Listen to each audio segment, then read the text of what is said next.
I think so. Hopefully with better results than last week. Day 9 of night 9. Or 2 weeks ago. Yeah, night number 9 of Night Turfway. 9. Night 3 for us. Yeah. But we've been playing every day. Yeah. And I don't know about you, but I'm fired up. I'm tired of ripping up tickets. Tired of 3 out of 5. They doesn't pay much for 3 out of 5. Nothing. Yeah. What is the equivalent of ripping tickets in the ADW era, the deposit button? Yeah, maybe.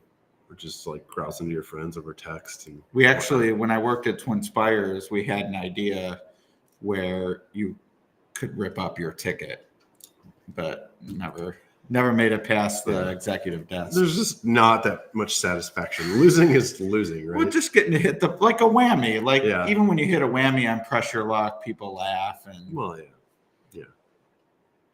Misery loves company. That's about right. it. If you can find some others that just missed with you. That's right. But Turfway's been really hard. It's been tough, right? Yes. And has not disappointed on payouts at all. No, and actually, that was the one thing I didn't run going in today. We'll have plenty of jockey stats and track trends, and I meant to look at the payouts through the first 2 weeks of the meet, but I would actually say they might be even more than the high numbers we saw coming into the meet. Absolutely. And just kind of, as part of that frustration, last night I did a deep dive. I went through all 72 races, went through the results, and can get into that more. But just kind of the headline is what I saw is more of the prices are coming in sprinting at 6.5 furlongs. The 5.5 are playing more to form, 6 furlongs, a little more to form. And of the 6.5 furlong races, 5 out of 15 were bombers. So that was a place to find the bombers. A third of what did you define as bomb? 10 to 1 or higher. There were 6 out of 32 sprints. I think that's right. And 5 of them were at 6.5. Ray Catolo calls them bombs away boomeroonies. You call them what you want, especially if you got them. And then routing, more of the prices were coming in at 1 mile distance.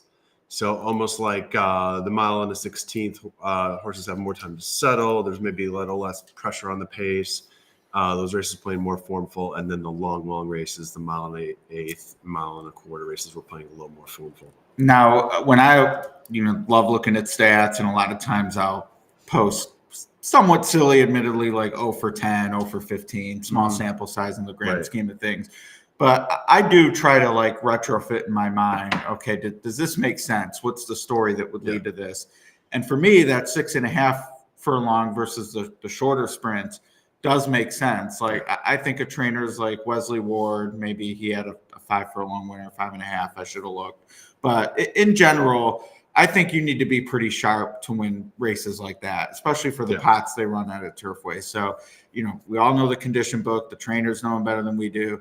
And at those distances, I don't want to say specialized necessarily, but to me, you go into that race knowing you have a horse who can get it. So on paper, they look good and they're quick. But then when you get to 6.5, that to me is where, okay, maybe the horse was stretching out a little bit or doesn't like the distance, and then you throw in the scent, blah, blah, blah. It makes sense that would be the distance that leads to it probably plays longer, more like a middle distance 7 furlong race. That if we had a 12 horse field going 7 at Saratoga or Churchill or Keeneland, we'd probably see a lot of prices too. Because you got plenty of time to sit back and make that late run. So I think that makes sense. And I definitely, and I like the races because to me it gives you maybe a little bit of a breather to find some form. The 9 and then especially 10 furlong, whether it's maiden or entry level or a starter allowance.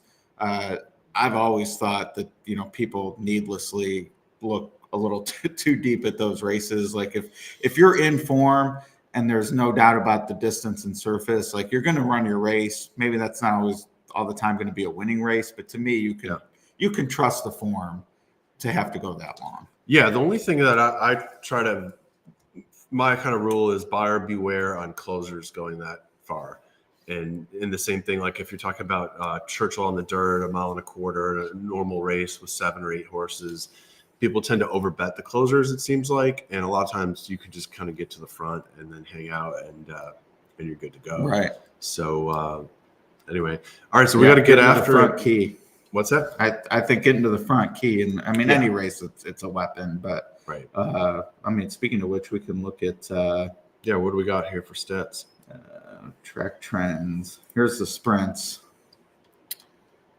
There we go. It's up. Yeah. So yeah, I mean, fairly forward, and maybe a blue box around the outside post, but I would say a Turfway.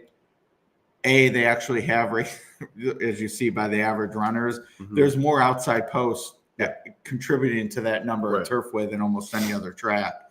But to me, certainly the style, early stalker closer, you can close a Turfway, no surprise there. But after that first night of racing, where I think everyone came from off the pace, the front end has been fine. So certainly fair overall, I would say, but anyone who claims that the track's very specifically plays a certain way, I would say this refutes that. You just want to be in the right spot and get the right trip. Yeah, I would agree. All right, we got routes coming next. Okay. I was gonna look at this since there is a couple big numbers in the first race. Do you like either of them? I was gonna lean more towards the 10. So Paulo Lobo won already with, and both are taking money. I will say. Yeah. What do we got prices on these two here? 10 is 7-2, and the 3 is 9-2. Second and third choices. Yeah, that's kind of how I see it. So the Paulo Lobo horse is actually training with his debut winner from last week, or was it 2 weeks ago? And that horse, I looked up. I think it debuted for maiden 20 or something like that, or 15. This is cheaper, so. Perhaps this horse has got a shot. The other thing is there's a little bit of speed in here. The 3 Larry Ravelli horse typically could show speed. So if the speed shows, I think that could advantage the 10, disadvantage the 3. But we'll see.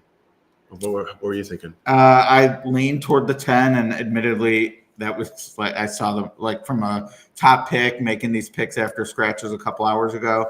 I just leaned on the bigger price, even though it had 4 stars compared to the others 5. But I am using both, and I'm only starting with the pick 3. When we talk about rate, well, we can talk about it whenever because it is part of the pick 5. I just had a hard time deciding what to do in race 4. A couple debut types at big numbers look good, but I wouldn't have been comfortable any less than 3 deep there. And that was pretty much the story in most of these races. So just wasn't feeling a big caveman play today. So it's rolling pick 3s for me to start things off, but I am using both of these. All right. And I'm against the 4. I don't, as the favorite, I'm leaning on these 2 firsters, but I have a couple backups as much as you want to do that in a pick 3, but not liking the 4. I want to give myself a couple other options in case I'm really right in the other 2 races. Yeah, and what do we got for odds on the 4? I'm going to pull it up here. I don't know that. She is currently 3-1. So not awful. I mean, the morning line, Mike had it pretty flat, 9-2 favorite in a 14-horse field, a couple scratches. So now we're down to 12. But, nevertheless, is 3-1, is the shortest price.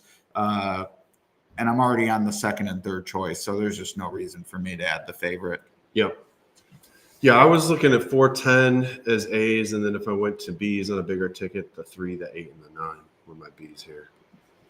Yeah, the 9, who also, fourth choice at 6-1. So it does seem like us, along with the public in general, is clearly identified. Because after the 8, who's the 5th choice, that's where you get into the double digits. But I will say for a 12-horse field. Should we put ourselves in the Oh, I'm sorry. Yeah. Yeah. Sorry, I will say for a 12-horse field, there's no big bomb. 40-1's the ceiling. So fairly concentrated, which to me is even more opportunity if you're willing to narrow, which I couldn't do in the pick 5. So for those who take a shot and are live through here, I think no matter what, you'll be in okay shape. But for me, equity-wise, I was better off with the pick 3. And you were talking about a potential single if you were to play the pick 5, or were you not really? No, the 4th race I mentioned only because there's 3 debut horses, and I wouldn't feel comfortable leaving any of them off. Now maybe when we get to race 3, which doesn't start anything, so it's not hugely helpful. If there were pick 5 in that race, then you can maybe use the doubles to get a feel of which one is better meant than the others. But yeah, as it is blind, 3 races out, I'd rather not be 3 deep, starting here 3 deep. So yeah, no pick 5 for me. Race 3, the toughest race? That was the toughest one for me. Oh, that's where I was narrow with. I mean, I thought, really? I thought, for me, thought the 1 had a pace look, and then I put the 8 on top as in my mind the fastest horse. But yeah, that's interesting. Okay, it's they're all tough though, so it's yeah, it's all tough, exactly. Race 4 was the one that was really interesting for me with the first timers. So I like the 4 and the 7 are the ones that had run. I thought this 10 with the 15-1 morning line was really interesting. And big. That, the first timer report on it was. Are you able to pull up the feed? Yeah, here I can pull it up. I can just pull up my screen. See the work. Ooh, how do you say this? Ondiri? Oh, the feed. Yeah, we'll pull it up in a second. I just want to show this first timer. Would be my guess. So our first timer report on race 4, the 10 horse, has this trainer Thomas Upton. Not familiar with him. 1 for 3 with firsters overall, but that win was at Turfway. So 1 for 2 at Turfway and 1 for 1 on the synthetic sprint at Turfway. So that's where we are tonight. I always like to see when they've done it. Yeah, the Sire stats are 1 good. for 1 or 1 for 12. 1 means they at least did it. Now, the interesting thing, I went to DRF and I looked at their stats, and it didn't show him with any first-timer stats. And our stats go back to 2014, so about 10 years. So the debut win, actually all 3 of these debut starts, I think, would have been prior to about 4 or 5 years ago. So take that for what it's worth. It's maybe information the rest of the public doesn't have. Right. Or maybe not everyone has, but it is a long time ago. I always assume that, trainers I'm not at all familiar with, which, this gentleman would be in that category, that they typically don't get horses that debut anyway. I play Mahoning a lot, which A, is a winter track. That makes sense. And B, just the type of races they write there. It makes sense that, even your seasoned, Ohio-based veterans aren't going to have a ton of debut numbers. So, the fact that he has 1 to me is something. It's pretty meaningful, right? Yeah. It's, but that's kind of a gutsy single or Yeah. 1 minute, the 2-year-old fillies are 13 from a draws in standpoint. I always think maybe you get a little bit of a boost there, and would be thrilled to include him if I, had some other clever thought about what to do in the other races. But as it is, I'll just be rolling some pick 3s, and we'll see if what I get to race 3 when I'm live to, and maybe can start another one there with some of the ones you like that I didn't use. But I was looking. You had shared the document you talked about earlier. Various running styles and things like that. And I took those winners and looked at the ordinal odds rank of those horses. And, it's incredible to me what these pick 3s pay, just stringing together. You beat one favorite, and maybe you get a 3rd and 4th choice.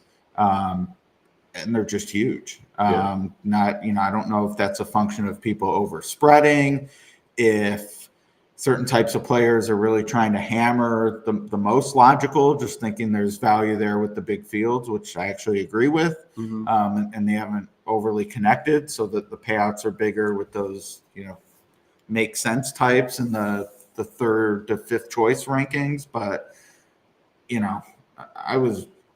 I'm excited to play Turfway no matter what. After seeing what the pick threes are paying, even, and let alone the 4 and 5. It's but post time for the Wednesday night opener. 2-year-old unfortunately, as a Phillies, player, Midland I'm play guilty for of I got to play the 7,500, pick 11 5, low first leg of the takeout, only big pick payout. 5. Turfway is a Rabbit spot moving where forward. Here comes High you know Sue next why to force an Teddy opinion in a Strunky. race you don't even like, because you can hit the pick 3 for several units and Jack is the have favorite. a better She's score the than way some tracks on most days in the pick 5. Sadrina Love. Yeah, exactly. Well, I put a small one in, kind of focused on the 4, 8, 10 here. All right. Use the 9 as sort of a backup. I ended up tossing the 3, so maybe that would bite me in the butt. But good luck, everybody, in the first, and glad to have Turfway back for week number 3. Vicky's back with the bombs. He's on the 6. All right. Good luck. All right, let's see. Should probably take And the 2 for that matter. 2 feet 6 off for him. and Yeah, we don't want to talk be it through. scafflaws. yeah, exactly. I don't want to cause any problems. We're not troublemakers, at least most of the time, right? Trying to see which one of us is ahead. On the video? Yeah. Oh, you're gonna call the race for us No. in case you don't. In case you have to fill in for Travis. You know, Travis has never had a sick day. He's had a wedding day. Well, yeah, that's not the same. Yeah, planned. Yeah. Yeah. No, I didn't know that. You did not. No. Yeah, he's never called in sick. Wow. So like Yeah. Cal Ripken. Yeah, that's. Oh yeah. Although I That's guess he has taken off for the wedding, but Yeah, I don't know if that counts, but I was thinking about that tonight. I'm a little sniffly, but I'm kind of rallied. Hit the meds and I'm ready. didn't Terry Wallace have some sort of streak like that? I don't know. He was around a while. All right, so we got the 8 on the lead, bet down to 5-1. This horse is sort of a confirmed stopper, but this is by far the easiest group it's going to face. And then we've got the 10, the Paulo Lobo firster, stalking in second, and he's been pushed on a little bit. And then we've got the 4 that was being bet in third. I mean, this is one of those races I watch, and I'm like, how could you ever take the horses in the back half of the field? I mean, who could they possibly ever beat?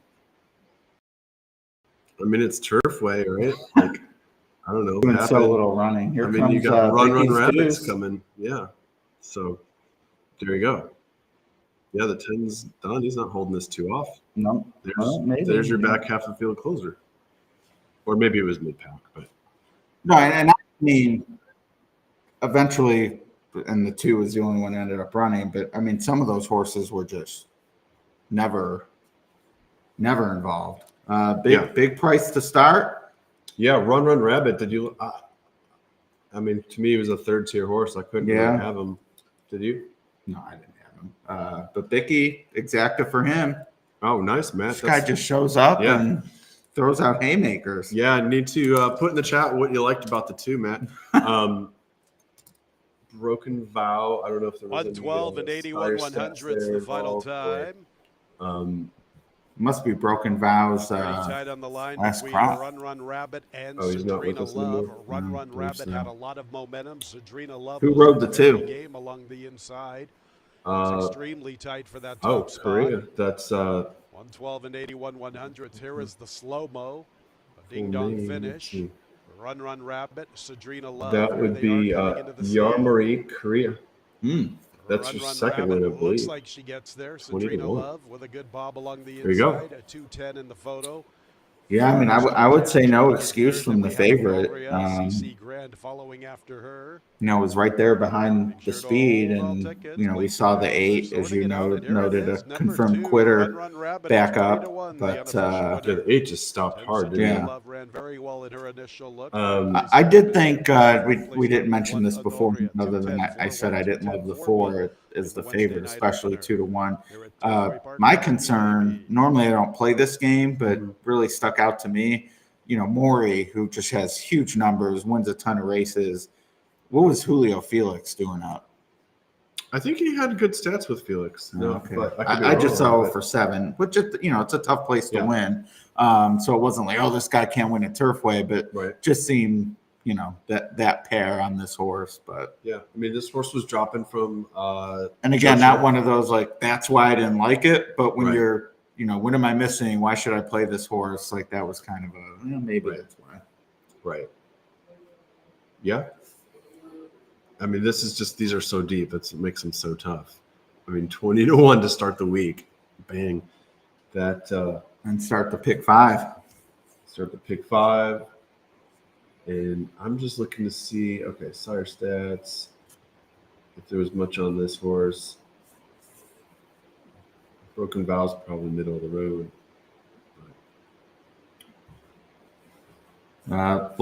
Austin out of the pick 5, but firing right back in the pick 4. Run, Always love that. Broken Vow's 16% winners over synthetic sprint, so that fit. It's one of the better ones in the field. But it didn't qualify as a Sire move, so it wasn't coming from like a negative spot to a positive. Wow, if you got that one, good. You're on. Yeah. Try for Matt. Pick 4 time now. That's where I'm at. I'm gonna reload. Matt says last 4 and a higher level bet mixed class. Trainer. And race 1 is in the book, so officially 2-10-4-1. The top 4. Broken Vow certainly makes sense pedigree wise. Great hit. Yeah. 168 to 1 for the exacta to lift the lid. Throwing the chalk for third, and that's a big dollar. Is that 790 to 1? To start off the Wednesday card with this 20 to 1 bomb. That's strong. 0 to 1 for me. Big payoff. Dollar super $5,000. Yeah, that was $69. Not good. All right, so race 2, we got a mile and 16. Scratch 3 decision. And we got field of 9, a little bit cheaper claimers, 7,500. Non-winners are 2 lifetime. And you're gonna dive into the pick 4 or just stick with pick 3s? Nah, sticking with pick 3s. Okay. I mean, this one's gonna pay already. Yes, it's definitely gonna pay. Was in about 23 minutes at 6:25. I was interested in this one Tequila Empire as a young 3-year-old filly. You know, kind of bridesmaid 5 seconds, but had a big close on the turf last time, and about 3 months off, and that last race was sort of the best race of the career by far. So I thought might move up and show some good closing kick. Yeah, I had in the mix 10 to 1 daily double odds, so should get a decent price there. I leaned on the deuce. Okay, I like the 2 as well. Yeah. 4 to 1, 9 to 2. So a little shorter than your top pick. I actually expect a similar trip, and I'm looking at the replay here to see just how far back the 2 was. One of Matt's picks. Yeah, I mean, he was not a little behind mid, but saved a ton of ground, just rode the rail basically until he swung out. Yeah. And maybe Morning Angel gets a similar trip here as well. So, not one of those that thinks I know Abba Track is playing based on one race, but always encouraging to see that, you can work out that inside trip. And,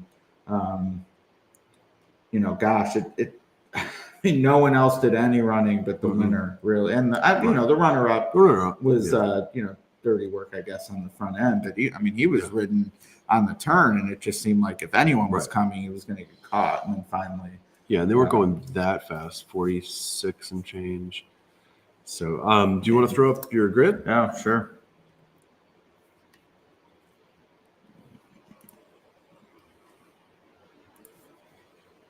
Maybe. There we go. Walk us through that.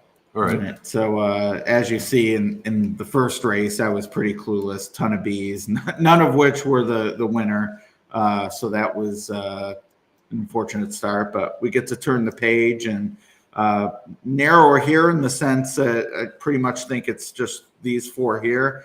And then in the next 3 races, you really understand why I was uncomfortable playing the pick 5.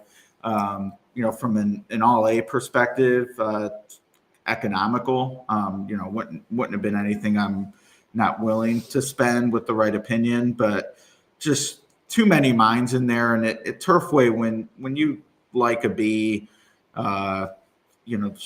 it's easy to get excited about, man, I actually like this horse a little bit at 20 or 30 to 1. And I just don't want to get beat by those horses in pick 4s and pick 5s. I'd rather not play than gamble on logical horses. So that to me is why the pick 3s made more sense, just because in that B column, there's some big prices. Yeah. And if I'm right in other races, I want to be able to get to them. And I just wasn't comfortable in my ability to get to some of the bigger prices in the pick 4 and pick 5 early. Now late, it's a different story because I'm a lot narrower in 2 of the races with potential singles. So trepidatious early, but again, I mean, even if the 10 had won at 5 to 1, that would have been I would have been thrilled with that start. $12 horse in a 12-horse field. Obviously, if you had the winner, you're much more thrilled. But plenty to go, and I'm only using 4 here. 1, 2, 7, 10. Let me see the price. DDB number 4, 6 or 7 to 1 based on the double pool. Maybe an upgrade to a B. Didn't have in the column, but Ramos is one of those jockeys I just have a lot of respect for. So as a potential $15 horse, that'd be one of those where, okay, I'm 2x3, races 3 and 4. I probably would want to use that horse in that situation. So kind of a multiple ticket approach with him. I thought and normally I'm not a flat bet jockey guy, if at all, but I mean, man, you just see some of the prices certain guys bring home or the amount they win versus the betting, like the leading rider, Juan Machado, which we have the jockey stats as well, which I'll put up here. I mean, wow. we're early in the meet, but the fact that, Juan is winning at double the expectation, that's not sustainable. So I'm not saying he's going to win, 90 races when we're all said and done in March. But to me, that signals he knows, he's getting on the right horses and, knows how to ride this. So, that's fantastic. Yeah. I mean, so he's doubling. He's winning twice as many races as he should based on the impact. Right. Based on the odds of his horses. Declan Cannon also really well with the plus 44. And then your boy Gaddy Martinez that you've been talking up from Presque Isle. Who does not have him out tonight. Yeah. But it's tough. I mean, it's a deep colony. Yep. But that's and Ramos isn't on here. So, he maybe not as we'll continue to take a wait and see in December, but at the right price, he's a guy, watch. Yeah. I play Indiana, so familiar, and he's in the right spots. So all right, I'll throw up my grid here. All right, there it is. Oh, yeah, we're in the background, so that's. I need to work on my graphic design. So 1, 2, 10 here, kind of spreading. Race 4, talking about that 10 as a firster, so 4, 7, and 10. And race 3 I thought was really tough. That's where I was 5 deep, and then race 5, kind of trying to beat the 9. Celtic, what was his name? Celtic Charm. Got some options there with 3, 5, 8, 9, and then using the 10 as a B. So took that off. All right, so we gotta get on some winners here. Yes, it's winter time, or we could just copy Vicky. Oh yeah, there we go. See, we're all eagerly awaiting his race 2 picks, but. All right, I'm gonna do something with that 10, that firster in race 4. And I really do. I'll also like the 4 and 7 in race 4, so I don't want to miss out. And I think I mentioned this one of the other times, but I loved how what was it? The Matisse, not Duke Matisse, the other Paul Matisse was saying on one of the podcasts. His measuring stick was whether he should bet it or not was, am I going to be mad if it comes in? Yeah, no, that's perfect. And I'm going to be mad if that 10 comes in race 4 and I don't have something. So I'm going to try to get something down on that. And I also do I don't know if it's the opposite, but along those lines, I think to myself, if I play this ticket and I'm mad at what happens in the first leg, even though I advance, And I don't mean like, oh, I got, a 40-1 got nosed out by a 10-1. Like, yeah, that sucks. You want the 40-1 to beat the 10-1, but $20 winner is still a good way to start. But, when you're X deep and the odds on horse wins, it's like, okay, why did I put myself through this? So that's a great psychological trick. It works on different levels. Absolutely. Yeah. It's like, why am I doing this? And am I just trying to press, or do I actually really have an opinion here? Yeah. Welcome, Tam Joe. She's new to horse racing. Awesome. Yeah. Hopefully can cash some winners. Yes. Plenty to learn. Plenty of people to learn from. Not us. Well, not only us, but also in the chat, people are very willing to share their thoughts. And you don't have a betting account, go to twinspires.com. There's lots of great offers. Typically, you could deposit $50 and get some match, or see what they're running lately. 50 or 100. Yeah. But with Turf, which they own, Church owns Twin Spires and Turfway, and Fairgrounds, which is also running now. They do a lot of promos with both tracks, and that's a lot of fun. But you can get free money, is what I'm saying. Yes. If you're new and you haven't done it, you want to take advantage of the sign-up bonus. Yeah, for sure. It's a great way to kind of get started, and then you can kind of dabble with some picks and try to win some money. So like that. That's what I'm trying to do. Yeah, I mean, sitting at home, cold night, great way to. Scott's with you on the Uno here. On the big one, number, very, very similar picks here. I thought the morning line on the one was kind of low at 6-1. I thought that was a little interesting, but didn't discourage me at all.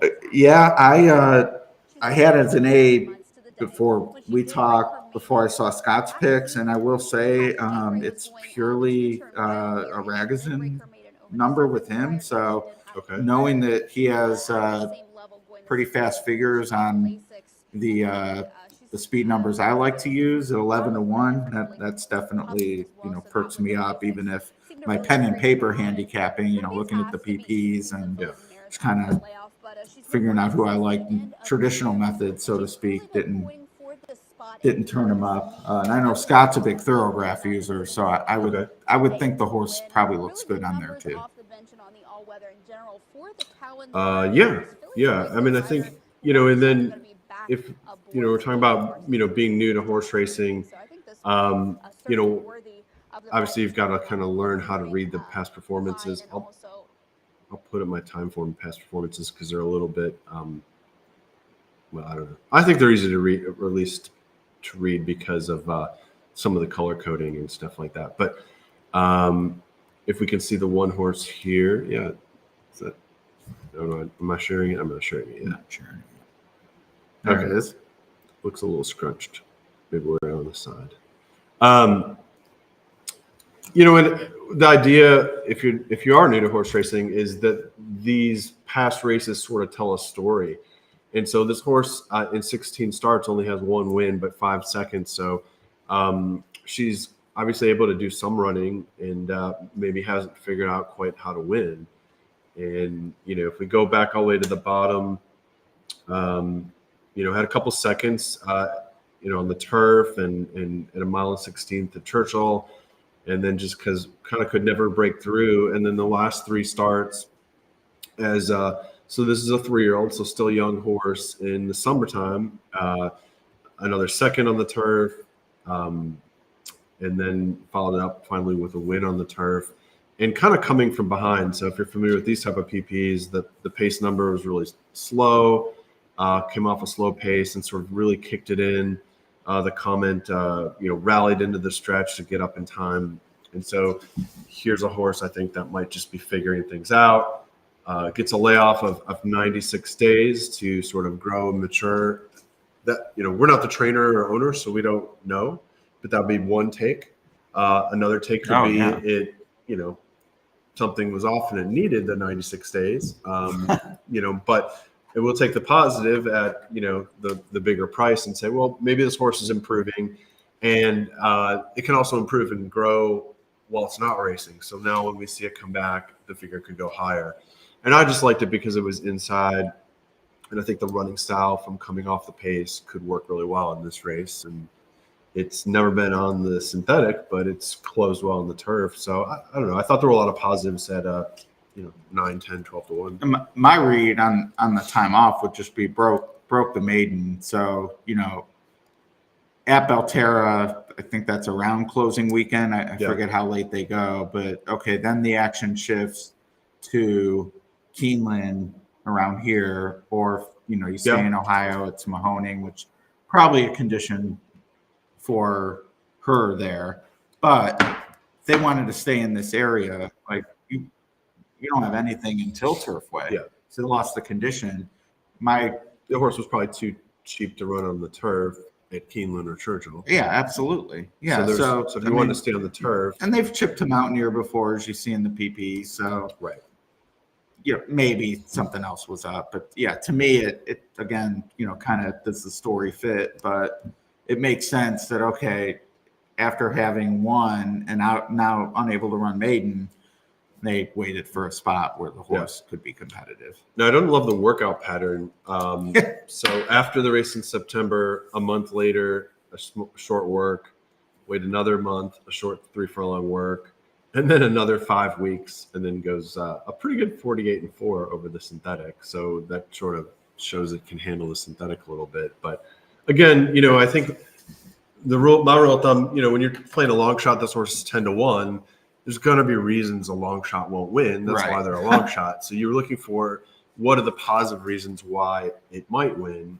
And if there starts to be a few of those, you can kind of overlook the negatives. Yep.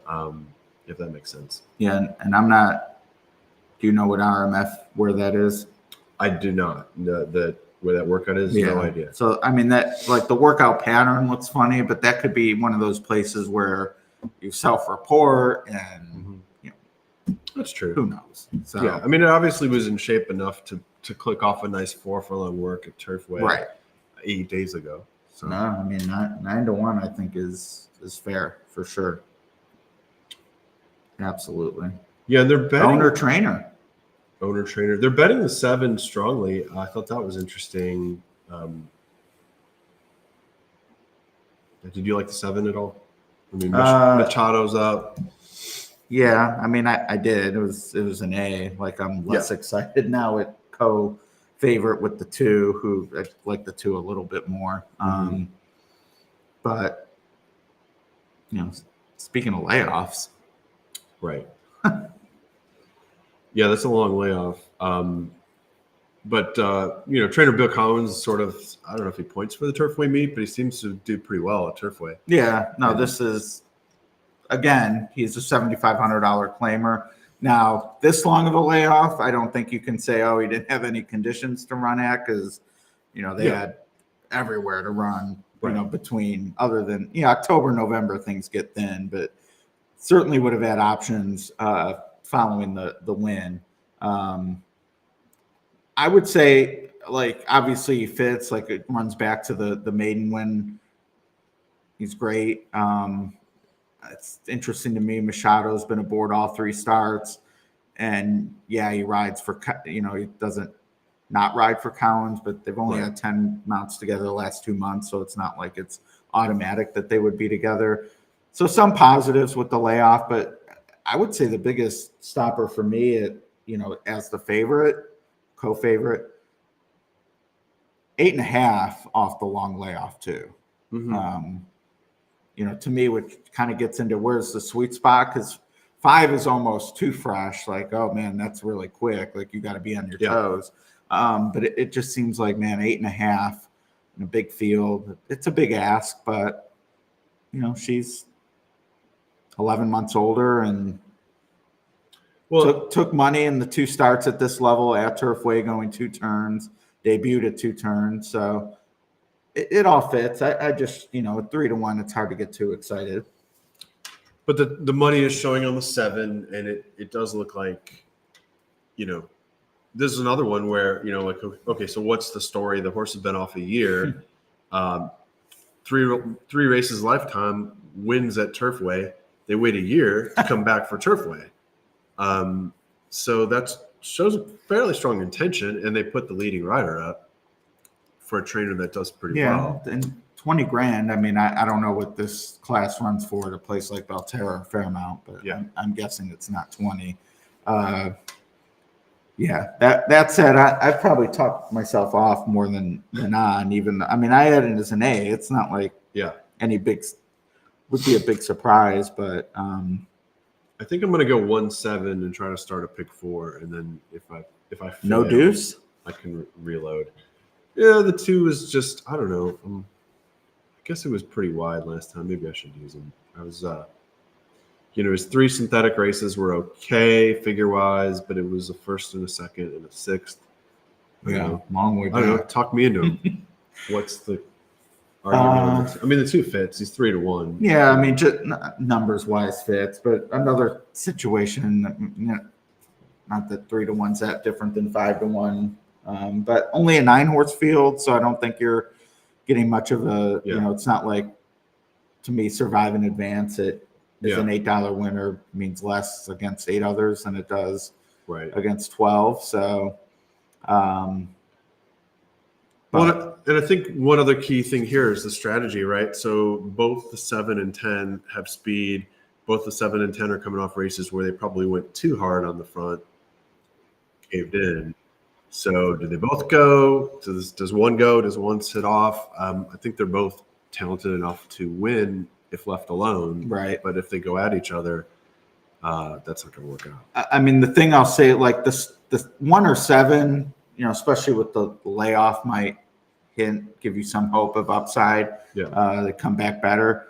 The 2 is like, I mean, who she is. Mm-hmm. And there's no time off, so it's not like, a little 5 weeks, which isn't insignificant. But we're talking like Dennis Green. We know what they were. She runs every month. Yeah.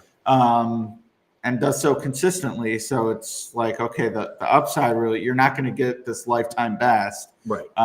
But if no one else pops their best, she's gonna run her race, and as the public just defaulting to her at 3-1, maybe. Again, I pick, but I'm not betting her to win at 3-1. Yeah. I would say if they're all we've talked about, I mean, the 1 at 9-1 is the play. All right, I like it. I'm sticking with it. Yeah. Yeah, that'll be my top choice. I think I'm going to play 1 and then a small backup with the 2-7. Talk me into the 2. There you go. Bit. But yeah, just even these pick 4s, it depends how it plays out. But from where we're sitting, it's like they're all paying so well. It's crazy, right? All right. So I'll get a pick 4 in. I mean, that's the thing. And if you start out a pick 4 with a 9-1 shot, you're potentially cooking. Right. Yeah. Immediately you're. Yeah. I mean, I would say a Turfway you're at over 1,000. So who does everybody else like? If you've got something that you really like in this race, let us know. We've kind of just bantered around a lot. But there's a fair amount to look at in here.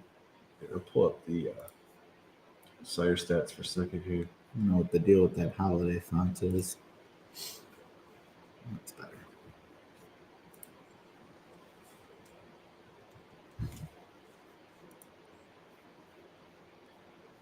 Yeah, that's 0 That's for a strong 35 the stat. last 2 years. Yeah. So that would be the 7 we're talking about. he drilled down to track, surface, distance. My guess would be, even if you look at each one of those things separately, the number wouldn't be good. Yeah. So See if I can find my. There we are. Okay. probably some wins here or there, but Wanted to show that the Sire stats for this race are pretty even. Most of the Sires have shown affinity for synthetic, with the exception of a 9, who is one of the longer prices here. The Sire race day winning at about 5.5% over synthetic. and small list of the group, but still that's pretty weak.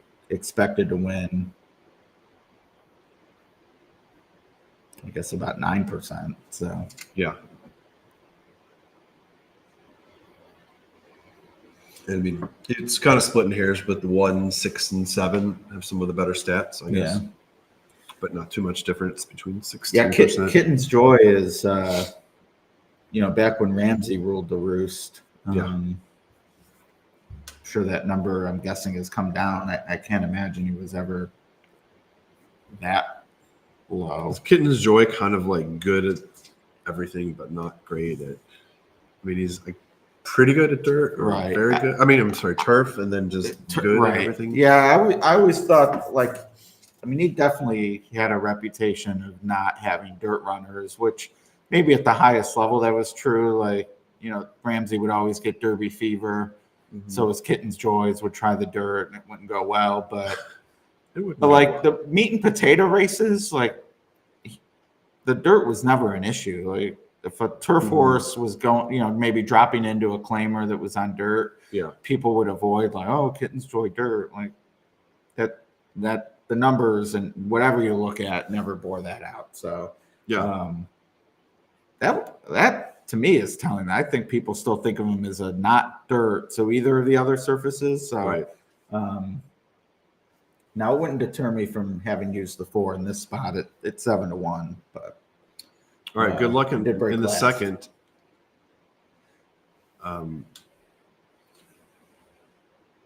Yeah, another tough race. So as expected, I mean, pretty much how you drew it up. 7 used the tactical advantage being inside the 10 and got there, but that's a tough spot for both of them, though, isn't it? Especially with 10 engaging, didn't give him any berth. Going on with it, don't mind the aggression by any means, but 7 has a pretty good hold, so the professional run off the layoff. Yeah. 2390, so not flying.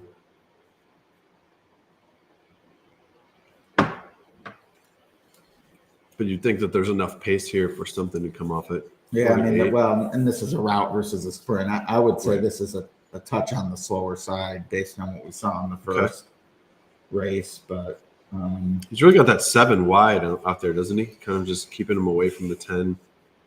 Yeah, I mean, interesting that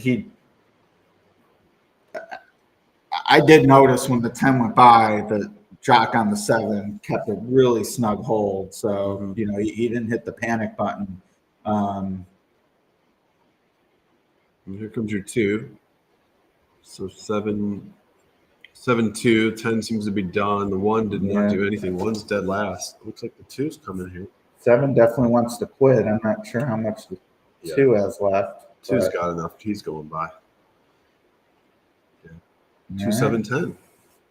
All right. 4.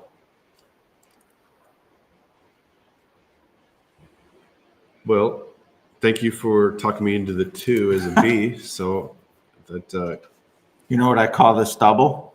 what do you call it? The ballet. Yeah. And why do we call it that? 2-2. Very nice. And all of you out there are free to use that.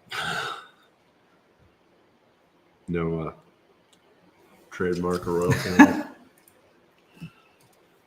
HRN all over 2 the and deuce. 7 in the run to the wire. Candace with the 2. Under the All bed, right. did most of the heavy like it. lifting. She was 7 to close 2. the action, kept on going strongly. Yeah, a little bit of it. I mean, I said I wouldn't bet to win at 3-1. I'm not going to sit here and tell you I feel bad missing a bet at 7-2, but ended up third choice. So maybe the pick 3 pays well that I start. Well, let's hope we even get to the point where we're about to pay out. It's kind of like we talked It's a about. start. The 7-10 went out. They didn't quite go after each other, but it was enough. They both stopped. Right. Yeah. I mean, pretty much a carbon copy of the first race, a route. So, I mean, a little different dynamic, but I mean, the 7 and 10 both, in this case, both held on. In the first race, we saw the leader really back out of it. I thought both jocks, which no surprise, Machado and Corrales certainly know their way around Florence. I thought they both raced to win. I mean, Lucky Ann ended up not being good enough, but that was how she was going to win from post 10. And then under the bed, Lon didn't, he didn't try to duel, or he knew he had horse and easily overcame Lucky Anna. But, at the end, Morning Angel just got the right trip. And I wouldn't be discouraged by any in the top three, especially under the bed coming off that long layoff. Probably caught up to him too as well. Yeah, and I thought Machado did a nice job kind of keeping it out in the center of the track, trying to stay off the duel with the 10. Kind of leaned down the 10 enough that went by the 10 no problem, but it's hard to split hairs there and then get caught by somebody Plenty of routes left to come. I'll throw this up there though, but by Thirsty Acres Racing LLC. Definitely more. And I think Turfway might be the one track where it actually runs more routes than sprints. Maybe Kentucky Downs in that category as well. They have 42 turn races at Turfway so far this meet, just 32 sprints. So plenty to look at. And interesting, no gate to wire winners from post 7 and beyond of the 40. Yeah, interesting. And then I kind of diving in a little bit deeper on the different distances. The mile and a 16th routes seem to be a lot of trackers. So that 35% in the middle was even kind of more pronounced than the mile and 16th, and where the mile was a little bit more of the closers, the deep closers. But speed's not that great. Then really, if you look at that, just 15% on the inside, but overall not that great. No, like you said, not only no speed on the outside, but only one winner from post 4 through 6. So, looks like really you almost probably have to be the only speed on the inside to clear, otherwise. And we have had a few 9 and 10 furlong races. I'd be curious if those were back out of here. My thought would be the outside, probably not as. There were just 3 at a mile and a quarter and a couple of mile and 8, so not a whole lot. Which at Horse Racing Nation you can actually filter by exact distance. So if you want to look at specific distances, Track Trends tool at horseracing.nation.com allows you to do all that for free. So a lot of the same information, but you can distill it down to exact distance, and you can play with the prompts in terms of what you define a closer. For this, we have it as 4+ lengths off, but do you think it should be 5 or less? Here, I'll have at it. I'll pull it up right now. All right. So here we go. We're going to pop it in there. Let's see. I'm going to get the track trends off though. Oh, there we go. All right. Oh, how do you get the track trends I'm off? sorry. Because we're both. Yeah. Oh, that's a graphic, right? My bad. So I just wanted to show what Ed was talking about. So if you go to Horse Racing Nation, really any page under betting, the free track trends tool, really handy. And I'll blow it up even a little more. And so you can pick any track, any distance. So let's go to Turfway. And of course, for all weather. And let's go back to the routes. And hit that. So here's our routes, very similar to the 40 routes. It's really the same data as the graphic you just showed, but we've kind of got its like pro settings, so you can take it to the exact distance, as Ed was saying. So let's say at a mile and a 16th, and you want to hit submit there. And this is what I was talking about at a mile and 16th. See how 63% of the winners were coming from the stalkers. Oddly, none in the middle, either inside or outside, but not as closer heavy as all routes, and sort of the same early. So okay, now let's go to exactly at 1 mile.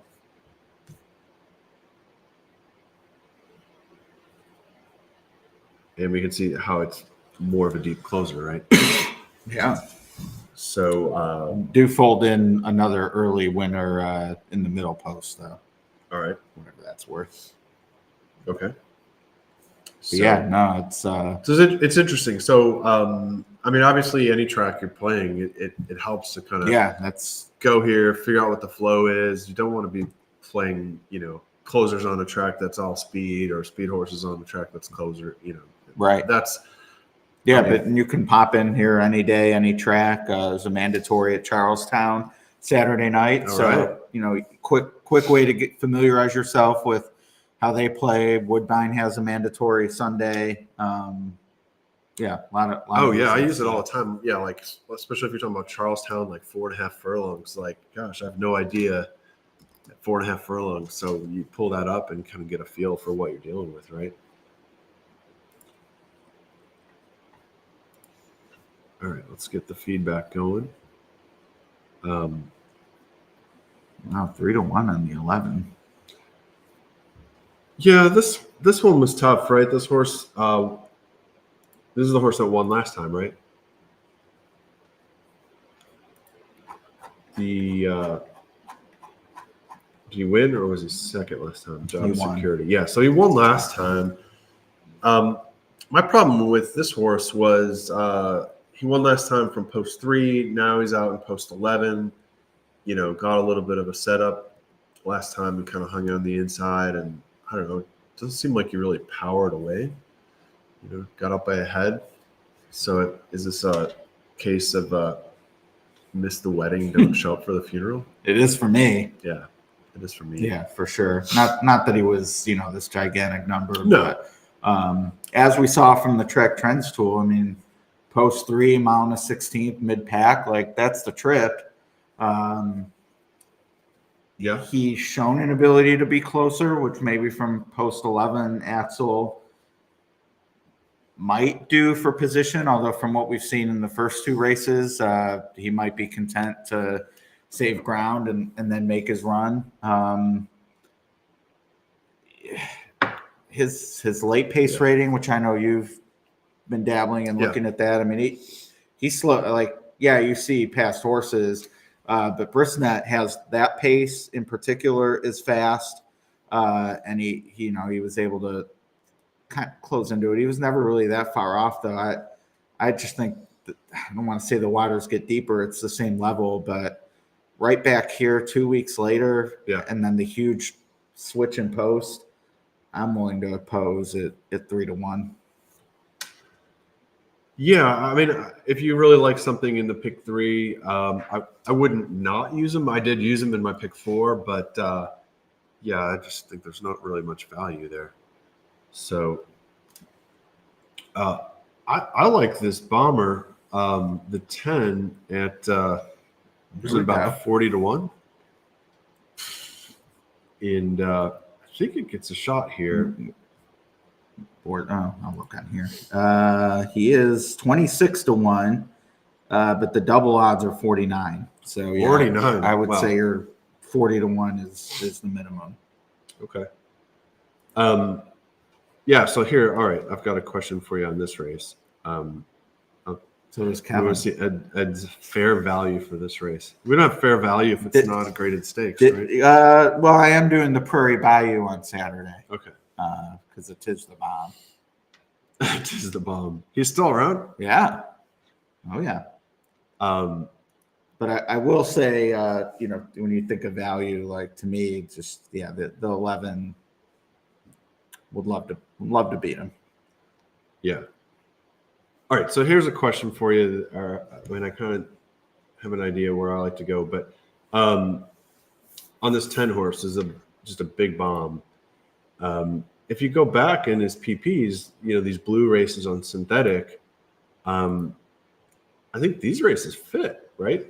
This January 6th race, March 24th, time form, the numbers are getting into 80s, mid 90s.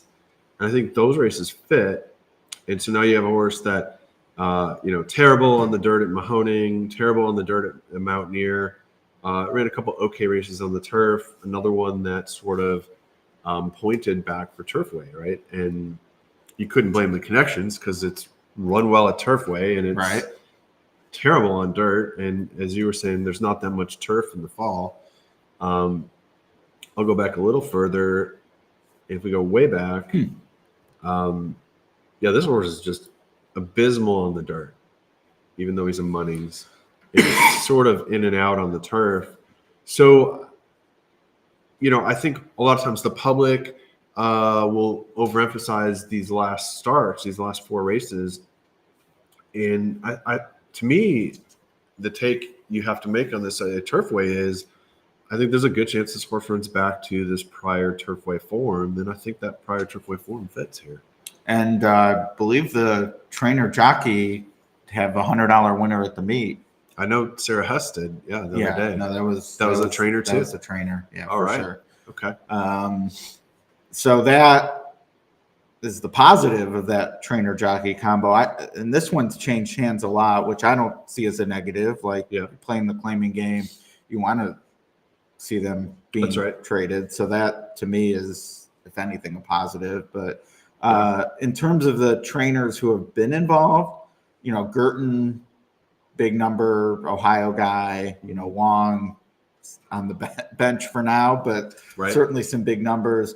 And then Nancy Adams, not so much in that category. So, even with the gaudy mutual at the meet already, that would be my trepidation. But to your point, if you like a 20, 30, 40 to 1, whatever it ends up being, there's going to be trade-offs. So I'm with you. I forget if it's you and I who have talked about this probably, but also I know Kevin and Gary, Churchill Downs employees, have talked about this. Like, you have the numbers at Turfway, like that means something. Yeah. Even if they maybe look like they've gone off form, or as Kevin said, the Mountaineers stank. Turfway, if you run well there, you run well there.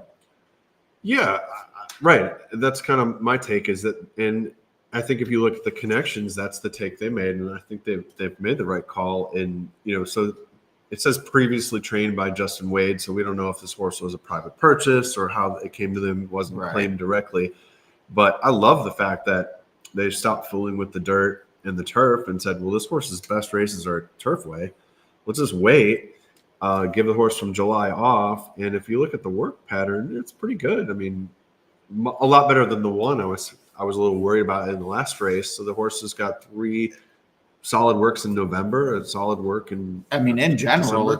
it's pretty rare to see an 8-claimer brought along. And this one's had the local work. So can you tell with the work search if this one had been working with Nancy's other one? I can try. And what's the other horse's name? Do you know? No, but it's easily obtainable. I don't love the post. I mean, post 10's a little rough, but at 40 to 1 or whatever we're dealing with, I mean, all you need is to get the horse into the trifecta or something. Endless. No. $55. Does not look like it was necessarily working with Endless, but Endless may not have any works. Yeah, no, he didn't. He was one of those, just kept running. Yeah, that was quite the bomber. Yes. Was a $100 horse? This one paid $55, but then the same day, either the race before or after, was another. Yeah, Endless doesn't look like it has any works, but that's another positive if the trainers rolling around a couple at the meet and gotten a bomb with this jockey.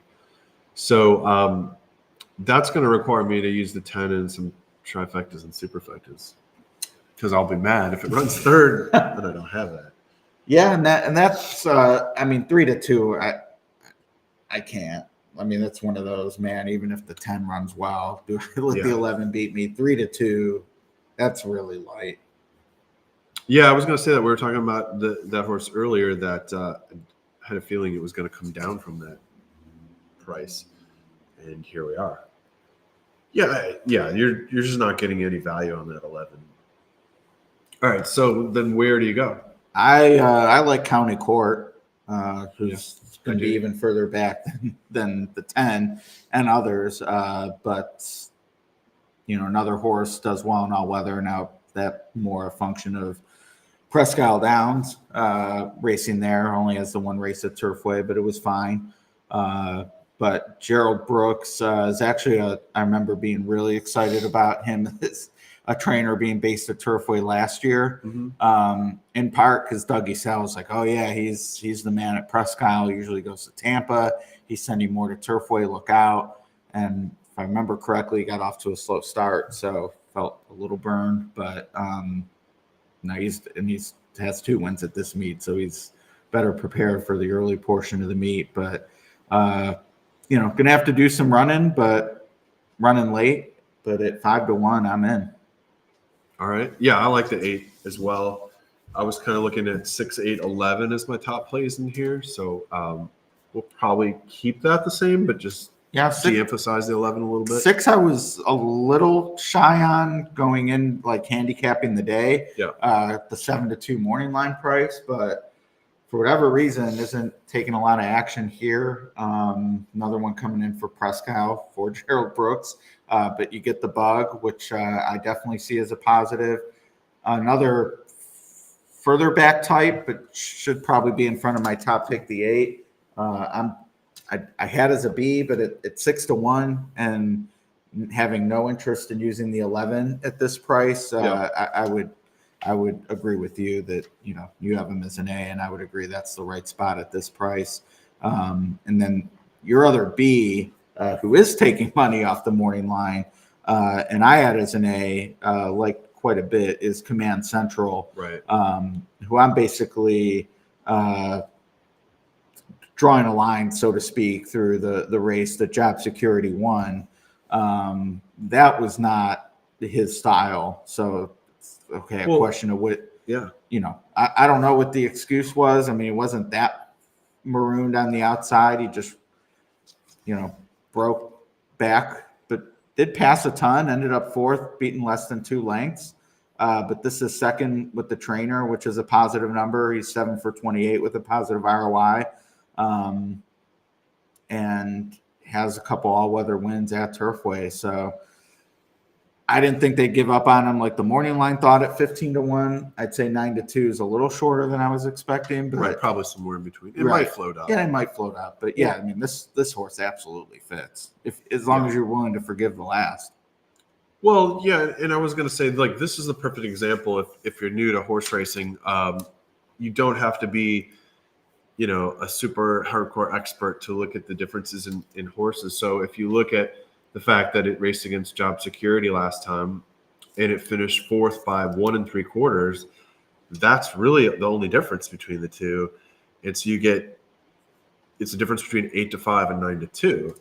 But even more so, this horse came out of post position 8 out of 11 last time. And Job Security came out of post position 3. So they're basically flipped. So now you have the one that was in potentially a wider trip, even though it said he saved some ground and probably had to get to the rail first. So essentially the one's going to save more ground after losing ground last time. The 11 is going to lose ground after saving ground this last time. And you get a much better price. And if you look at the price, well, okay, they were about – the one was 13-1 last time, and the 11 was 5-1. And then, and that 13-1, though, was – off the claim, little bump in class, back to synth, foolish feel. That's not a ton of confidence, but I get it. 9-2 is a ton of confidence. Yeah, that is really confident. All right. So what do we got? About 3 minutes? 5 minutes? 6. 6. All right. So that was some of the stats, and then kind of talking it through. Wasn't a ton on the Sire moves. I did want to show the Majestic Harbor, the poor Majestic Harbor on his synth stats. No bueno. Yeah. You can't just talking about the 6. Yeah, the 6 does look interesting.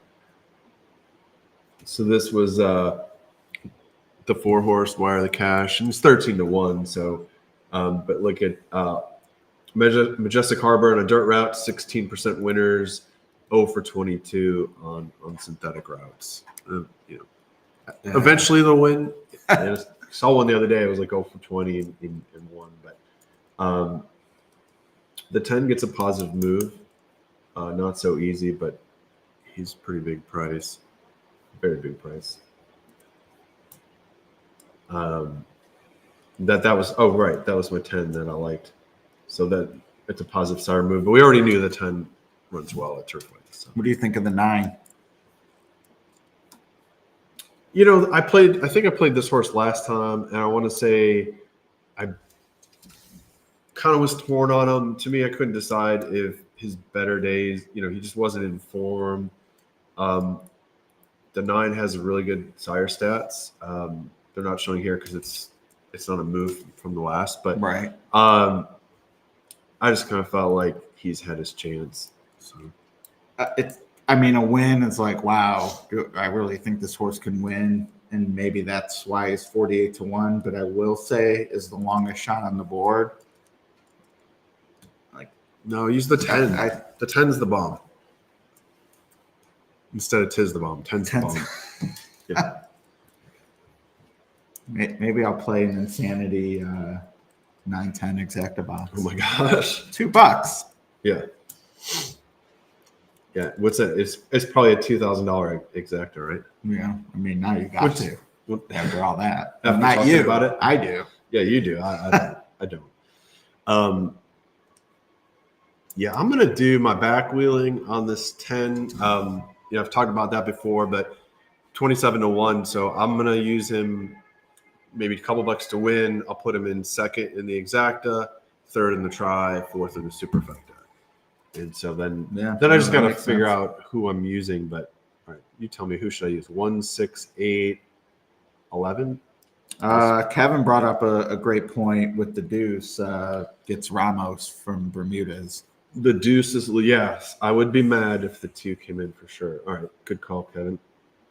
All right, so I'm going to go 1, 2, 6, 8, 11. I'll toss in the 9, toss in the 4, the 7. I'll use the 7 in third, but not in second. And then what about this 3 horse? I really like the 3 a whole lot. Did you like the 3? Not a whole lot. Yeah. It's 7-1 versus the 2 being 18-1, or even the 6 at 5. Like, to me, those are more than the 3. Yeah. All right. I'm going to play that. By no means that I hate the 3. And if this were a situation where like he were 18-1 and the 2 was 8, then I'd feel the reverse. But yeah, that is a really big price on that too, I have to say.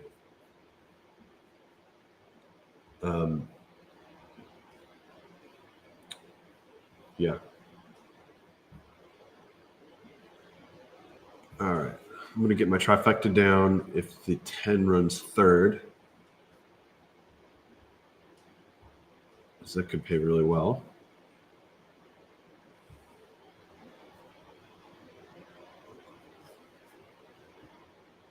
Play some exactas if it runs second.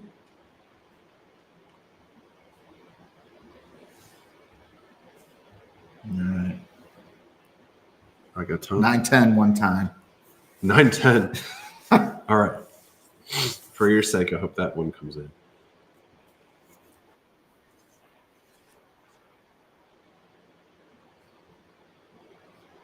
Yeah, more like, I think part of the allure of Turfway is obviously, you had the $100 winner Saturday, the $50 winner Nancy Adams, other prices for sure. Right. But the third and fourth choices come in. I would say they're more than fair share of the time. If you think the favorites are really overbet, and as we let off with, you string a few of those together. Even in the double. Right. Payouts are great. So right. Still need to be right, but all right. Yeah, 9 to 5. I don't. Yeah, that's too low on this 11. Which the imputed odds are 3 to 2. from the double. I mean, that's wild, man. And I didn't see the doubles. Did you see who's favored in the next? You can.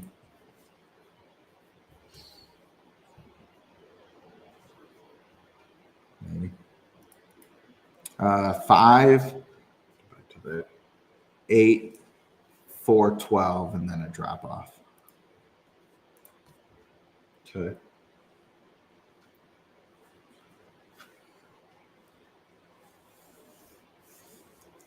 But yeah, I mean, I would even say one could say the 11th. It's a little chilly based on the double we'll pay.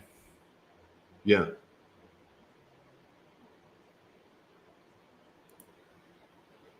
Well, they're almost ready to go, huh? Yeah. Yeah, Matt's with us on the 11. I mean, that's more often than not. I think you can say this about races. No one's going to be shocked if he wins. Like, obviously he fits, but Yeah. it's a tough price to take. All right. So we're going to call this for us. Is that the threes out on the lead? Clear for action. Cleared for action. Yeah, and I mean, as we noted, looking at the track trends tool, like if you're a front runner, you definitely want an inside post going 2 turns. So both Clear for Action and Jericho Express, who got hit hardest late, I'm guessing, because he's 8-1 now. Which the one went off at 5-1. The 2 really came down. Yeah, he got hit the hardest. Job Security's 2-1, so he didn't get hit late.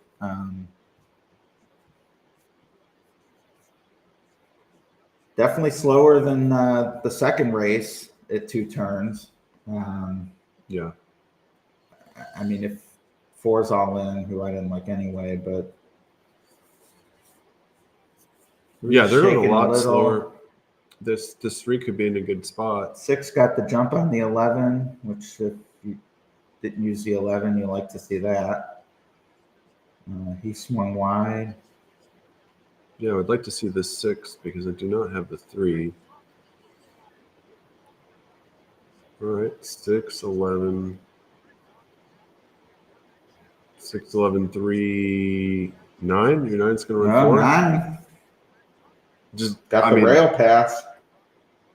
6, 3. Yeah, there was no real setup there, right? They went slow. 6 kind of hung in. Yeah, I mean, this is which he ended up 9-2. So I don't feel like not going to pretend I loved him at that price, but again, morning line wise, I was like, 7-2. Yeah. Glad he was one of the 3 I used in the pick 3. Between you and Scott, both like him as well. And then being against the 11, I still felt okay using him, even though I didn't love 7-2. But I'm thrilled, to see you ended up being 9-2 and beat it 2-1. And Austin Thomas said had the 6 and 11 to continue to pick 4, so that's good. No, there you go. 3 to win in place, so he got that part. I'm still alive in my pick 4. 7-2, 9-2. Loloy, wow, was all around it. Came 6-3-11. Wow. Wish I had thought of something to do with the 9 and 4th, but I don't play it. I mean, it's not a bet I play. So, but yeah, I mean, this is it. I probably would have tried to be a hero and thrown the 11 out completely, though. So I saved myself heartache. You can't do that when you have 50 to 1, though. Nah, yeah. So not when I'm like there were a few horses I didn't like at all here. What I just saw as complete throwouts. Yeah. Who weren't the 9.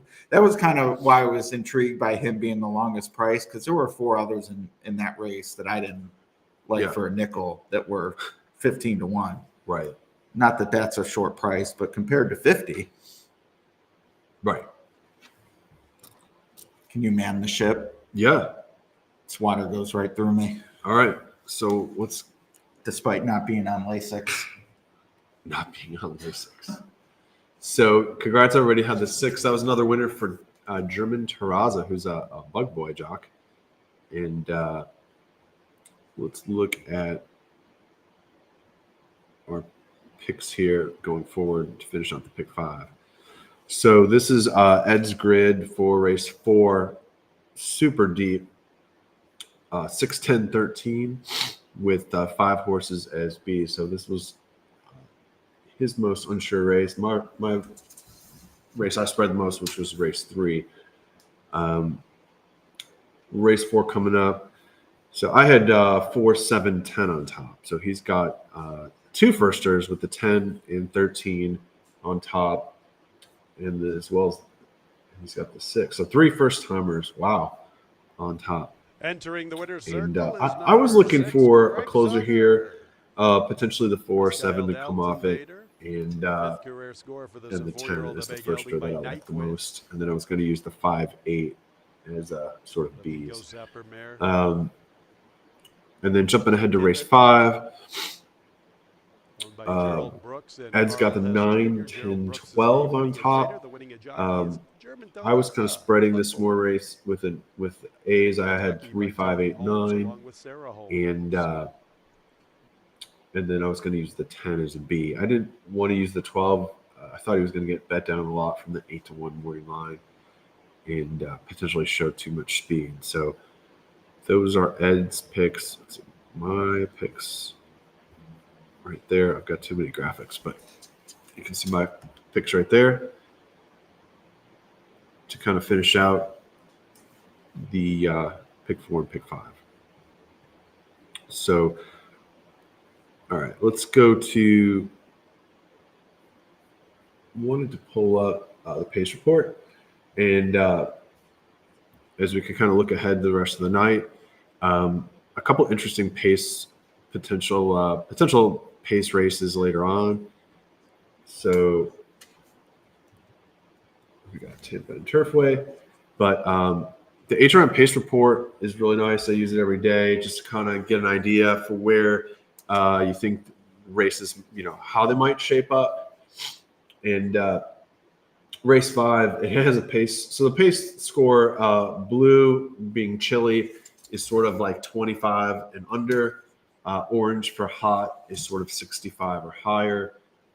Race 5, the score of 139 is very, very high.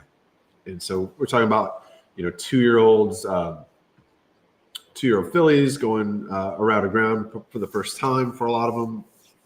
And there's a couple scratches, or actually the 1 scratch, so that number comes down a little.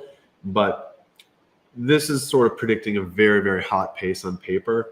Doesn't always work out that way, but that's something where I wanted to look at a little more closers in race 5. And then sort of the same thing in race 7. 117 is really hot.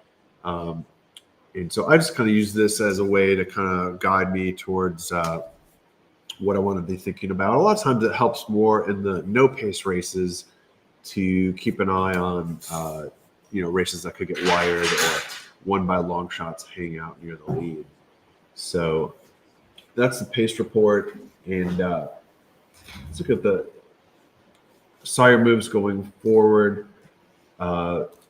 This is just so helpful for Turfway to me, with all these horses going back and forth from dirt and turf and synthetic.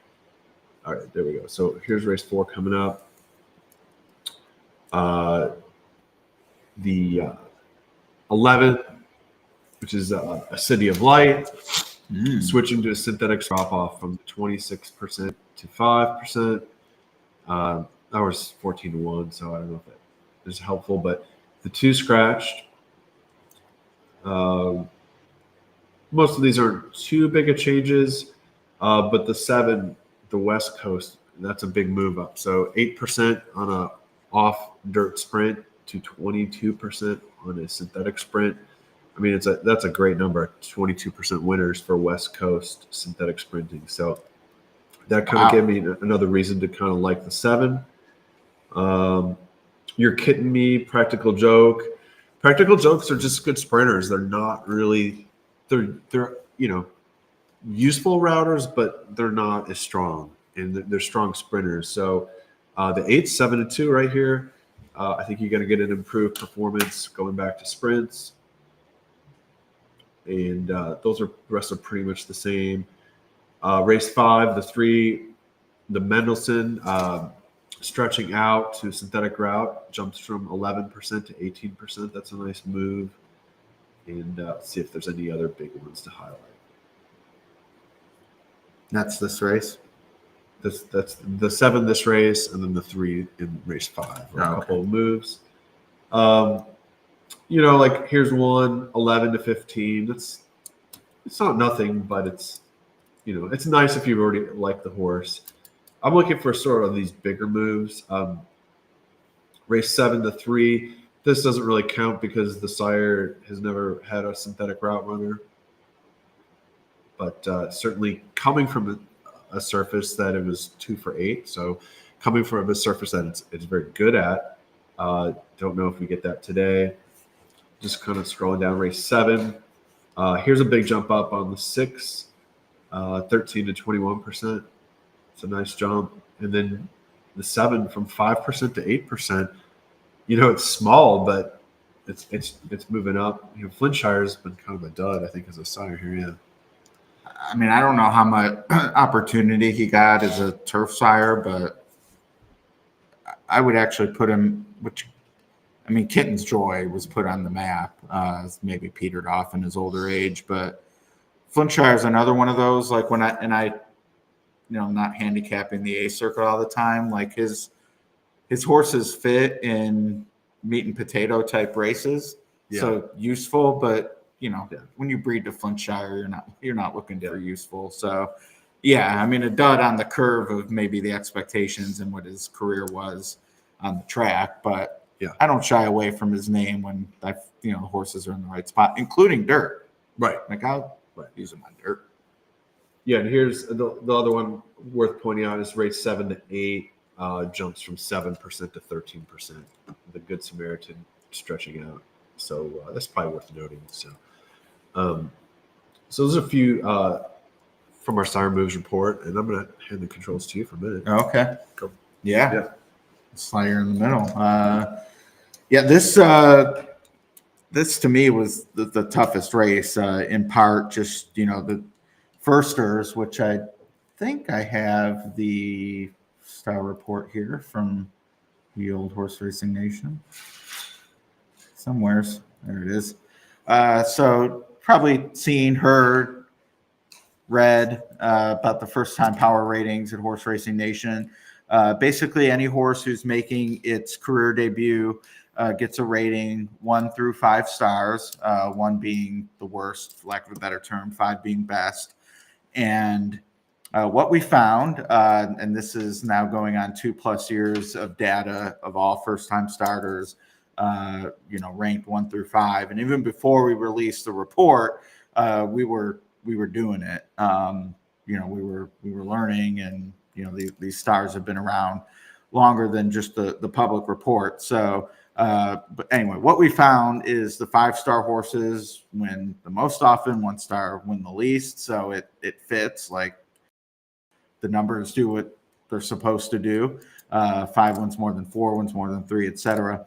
More importantly, though, with the 5 and 4 stars about even with how they're bet, but 5-star in particular, they, to borrow a phrase from our former colleague Sarah Badawi, outrun their odds. The 5-star horses win more often than the public bets them to. Across the board, this is 2-year-olds, maiden claimers, routes, dirt, turf. If it's a 5-star, the numbers say that they're going to run better in the long run than the wagering public thinks. So I see number 10 here, a 5-star at 15 to 1, and I actually didn't pick on top because I like 2 Lucy's. I just kind of thought there might be a premium, so to speak, drawing in from post 13. But both of those were horses I absolutely wanted to use. No matter what, just seeing the 4 and 5 stars and double-digit morning line. But then when I actually handicapped the race, I was like, well, none of these are world beaters. I didn't feel like, oh, this is the one they have to beat. And that always gives me a little boost of confidence as well. So that two-step approach is, okay, I know I want to use in some way a 10-1 4-star, 15-1 5-star. But then when you look at the race and think, man, if they even run par, which the stars indicate they could, we're onto something here. So it's just a very long-winded way of saying why I like the 4 and 5-star in particular in this race. But back to the impact of the 4 and 5-star horses, it's even higher against the morning line. So now that we're in the race, we see the odds. Now we know, okay, the 13's 11-1, taking a little bit of action. The 10 Underi also, not taking a lot of money, but the price is going to be set. But the impact against the morning line is even greater. So unfortunately, I didn't make use of it in the pick 4 or 5, which I'd probably be out of the 5, but live in the 4. But you really, I think, get a boost using these horses in the back end of pick ends, just because if they're at all bet like their morning line, which all indications, even the Sire of computer robotic wagering, the morning line still means something in pick ends. You're getting the premium there. So obviously these are great ratings to use betting race to race, win, exotics, etc. But especially in pick ends, I think that's where you really have an opportunity to do something with them. So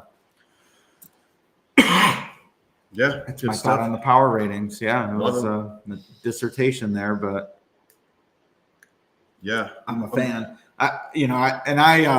We're fortunate enough here that have the raw data as well and can sort of filter it a little better than we got lots of data. Yeah, data. Data, we got a ton. Yeah, clouds of data. Yeah, in the clouds. But I love looking at, okay, what do they do at Turfway specifically? Whatever track I might be playing, etc. And we talked about this before the meet started. In the holiday meet, November, December, 5-star was actually the only ones who had ever won a debut race over the last 2 years. Admittedly, that changed this year. I've had some other debut runners win, but still for this meet, the 4 and 5-star is a positive ROI. So yeah, those 5 stars are amazing, right? It's like, that was a lot of fun when we working on that and trying to get like a number that could get to be a real gauge of first timers and whether they've got a shot was challenge and fun to work on. And every once in a while you get those 5 stars where you're just like, oh man, I need to like work my day around them, and it's like it's so great when you can get live to them and then they open up at like 5-2 and you're like, okay. If they were 10-1 on the line, you're getting closer to that than 5-2. Yeah, 100%. Yeah. Now, and that you don't want them in the back end of the double, right? Because everyone sees that. By everyone, I mean people scanning the will pays and such. They know and they incorporate that into their wagering. But this, unfortunately, when I looked at the race, I thought, man, I wish I had a couple stronger opinions because I would have wanted to lean on. I'm 6'10", 13 here. They're all prices and they all fit on the first timer report. So see what happens. Yeah. No, absolutely. But the pick 3s are good. They are. Okay. All right. Still live in the pick 4. I take them. Yeah, and for you, that really could be launched going into the 5th. I don't know if I think I used 1B though. Maybe I used 2. Let's see. No, I'm with you. Well, your A's, you and I. No, I had the 6 as an A, so I've got an A and a B. The horse you and Shat both liked, who I'm against, and he's 3-1, is the 5. What was your thought there? Yeah. And classy, I caught him for my pick 4. I hate when I'm against Tommy. Yeah. I just went Did I use 5? No, the pick 4 I cut, and I just went. I used them in the pick 5, but I went 4, 7, 10 in the pick 4. Yeah, the 5 was okay. You know, Connect is an okay sire. It looked like this horse could close. I thought he was okay. Yeah. I mean, it's a big drop, which I'm sure, people are seeing that. Yeah. Wow. I mean, it's a tough race. And Caitlin and Scott, by no means, either are chalk players or similar styles of handicapping. And they have the same exact top 3 in order. So, which the 4 I wouldn't mind. That's the lowest of my payouts, but I'd certainly prefer to the 5, which would be a goose egg. The 5 fits. I get the drop, the biggest drop in racing from open maiden to, this is 50,000.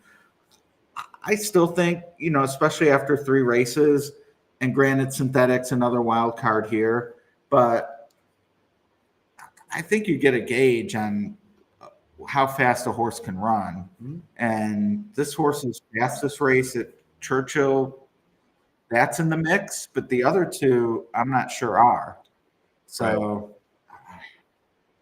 just too short. But that last race was Torpedo Anna, which is pretty classy 2-year-old filly. Yeah. So, but even take her out. Still 14 lengths to second. Yeah. Now I'm a numbers the number guy.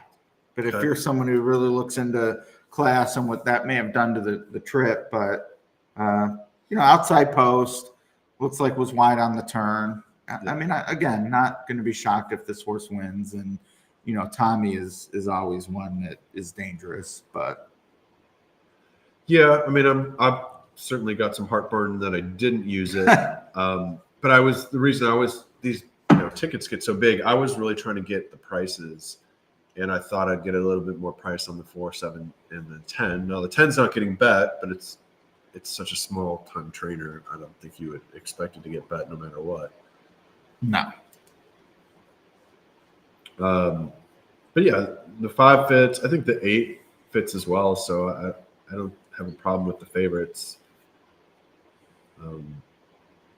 No, I mean, I'm definitely glad I'm in on this 13. I don't need to bet to win now, but I would absolutely be betting this horse to win at 12-1. I mean, obviously the debut star that we have is good with the 4, but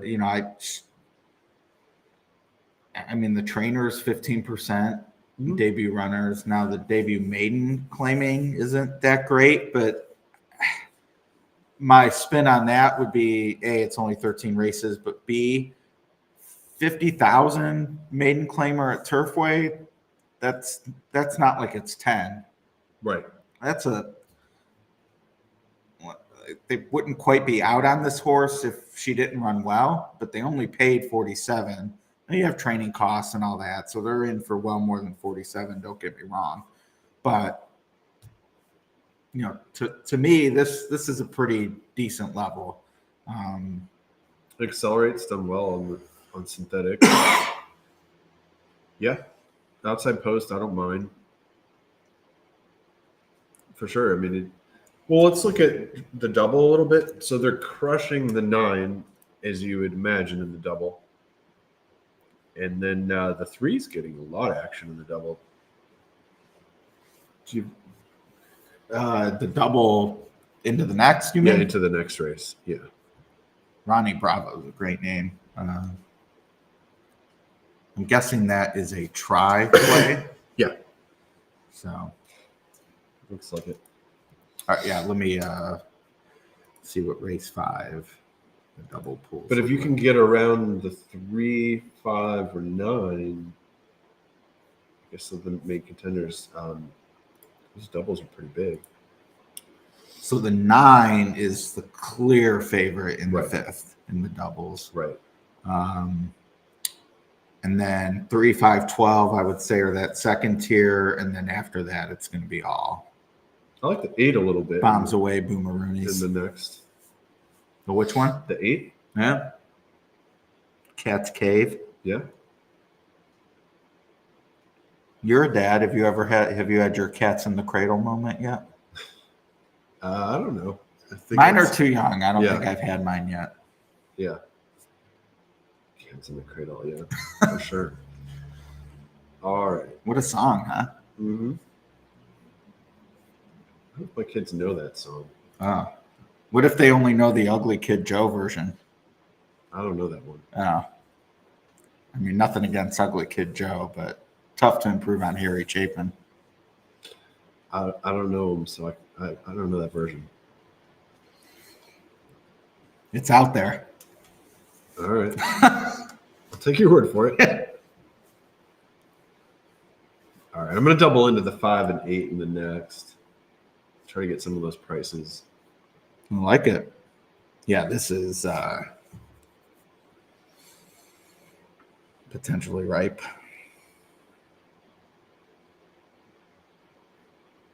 I'm gonna have to dabble myself.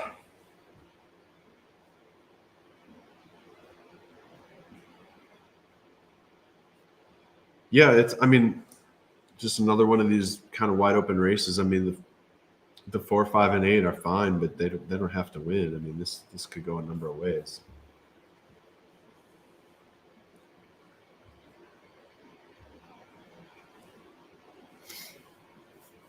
Yeah, they don't have to win. No.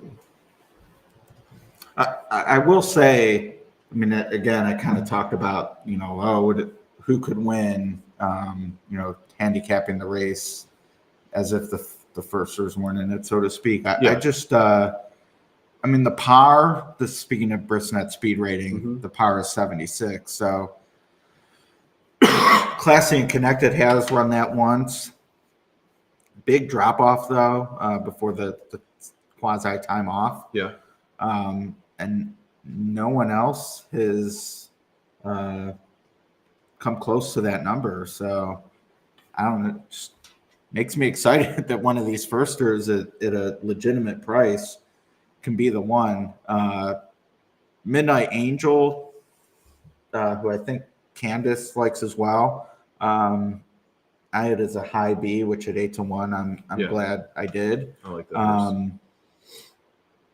0 for 10, but kind of similar to me to like the Tiana Richardville deuce that won the second race.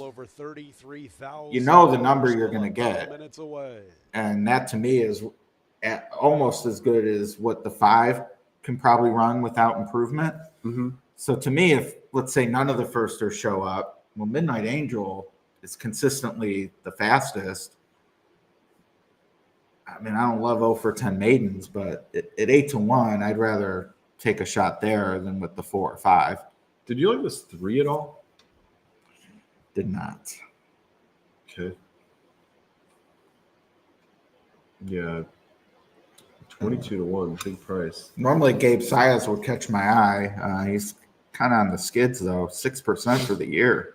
So 2 routes and then just sort of turning back on the 3. So. We should mention to revisit a point you made at the top of the show. This is a 6.5 furlong race. Yes, and those were prices, yeah. So. Yeah. What did you say your bombs away boomeroony threshold was? 10-1. 10. I was just trying to, yeah. No, I mean, you got to draw the line somewhere. Yeah. Just looking at stats. So of all the 32 sprints, there were 6 10-1 and higher. 5 of them were at this 6.5 furlong distance. So, yep, this is that's the one. And I mean, this race there's just too many. There's a lot of possibilities, right? We've got first timers. We've got horses dropping in class. We've got potential speed. There's just it's kind of all over the place. I am heading to Turfway on Friday. Oh, really? Okay. That's exciting. My seasonal bow. All right. I've not been to the new Turfway, so You haven't even been at all. Yeah. I'm looking forward to it. Yeah. Dougie Sal enjoys the food. Yeah, Said it's good, which it is. good. Good. Hopefully it won't be too cold, but it's probably supposed to be cold all week, right? Yeah, So that's Turfway. Force coming down. Wow, 5-2. Did not see that coming. You're betting. Yeah. I wanted to see the Sire move on this 3. Let's see if that was. Yeah, there isn't really one. It's post time for tonight's 4th race. Named in honor of Amazon AWS holiday party. Folks, welcome to the races this evening. All right. Well, good luck, everybody, with this 4th race here.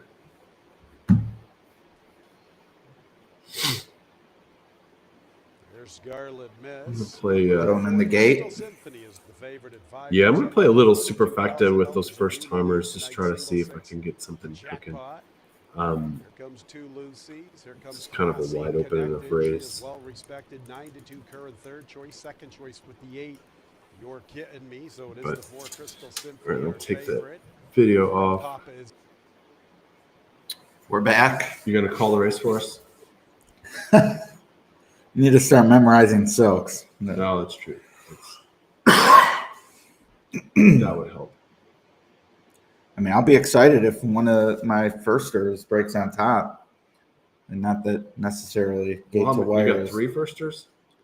I use 6, 10, 13, All right. I'm more on the 10, but and then a little 4, 7 flutter. is that the 11 going out there? Yeah. Yeah, 10's got some run. I'm glad I don't use Sucre? Cecile? Sucre? All right. 12 looks like he's got some horse. 10, 10's in a nice spot for sure. On Deary? On Deary. Yeah, really good spot. Just can't let the 11 squeeze him on the rail, which unfortunately looks like is in Yeah. play. I think the 11's going a little too hard, but Yeah, 22 and 22. 4. yeah. Oh, he's got some run. Who's our jock on the 10? I'm going to switch to the outside. Didn't want to shoot the gap. 13's in the mix, too. All right. 7. 4 up the rail. A little bit everybody. The upside, I didn't play this. No, 13 for a second. He is. No, he's not. Shoot, I should have got that exacta. That's bad. 413. 18 to 1 top pick. Second. 413, 5-6.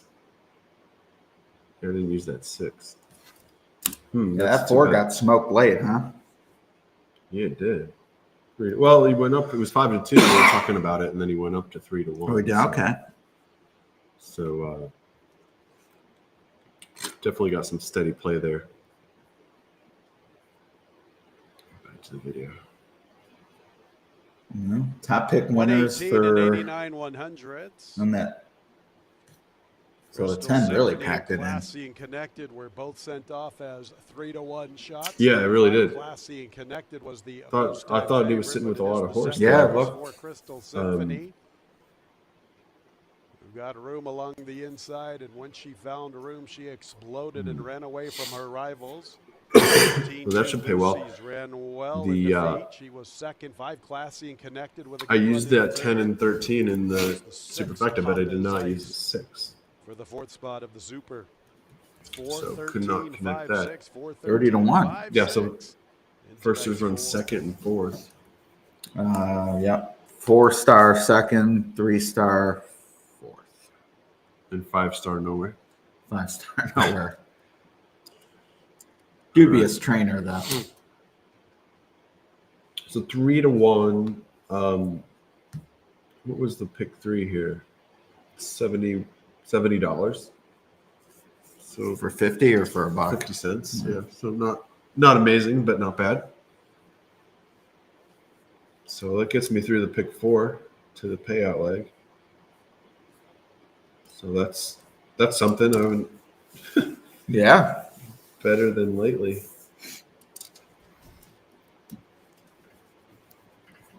But probably we'll need to get around the chalk on the next to get something decent out of it. 140 to 1 though. Yeah, How deep are you? 5 deep, So you're flat. you think it'll be flat? No, I just meant I didn't. I would think didn't the come fourth back. and fifth choice of those will be Yeah, a be good. decent number. Yeah, Oh, you didn't no presses. I didn't press. Got it, Yeah, got it. the favorites or anything like that. But I was kind of playing against this 9 in the next.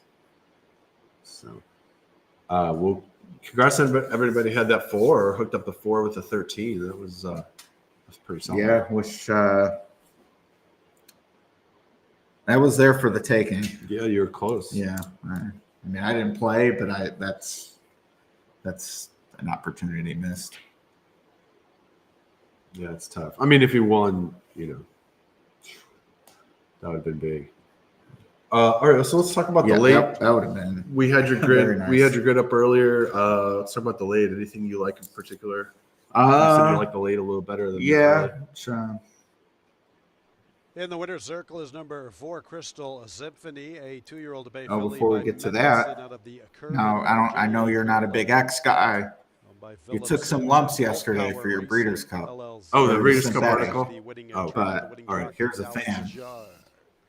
So this horse is synthetic. Yep, there we go. Now I think people got caught up on the nomenclature of Breeders' Cup and Championship. Yeah. My point, and I obviously A, work here, but B, read it. We talk a lot about it. Like my thought was, and you want good horses to run on synthetic, you need good races. Yes, Like- that's the point. Yeah. I mean, What's the? We'll put it another way. What is you the weren't biggest? you weren't saying that on November 4th you want 4 Breeders' Cup races on synthetic. No, and that's why I actually went in the comments and kind of mentioned it. Like I was talking about a different weekend, Right. Because I am fully in the camp of with the dirt mile. There's almost 1 or 2 too many Breeders' Cup races right now. So I would definitely lean towards keeping it the same or cutting one maybe. But so I know people like to focus in on details and kind of but I mean I guess I'm of the opinion, why does Breeders' Cup have to? It's one of the biggest organizations in horse racing. Do they really have to be limited to only 2 days? They've got the money to do Right. more. No. And they've got challenge races and other things. So maybe it's a And a as mini we Breeders' Cup. And Lisa shared at Symposium, they're very much a part of a group of racing entities looking at synthetic. And not looking like, oh, should we do this? But looking at how to use it, where to implement it, etc.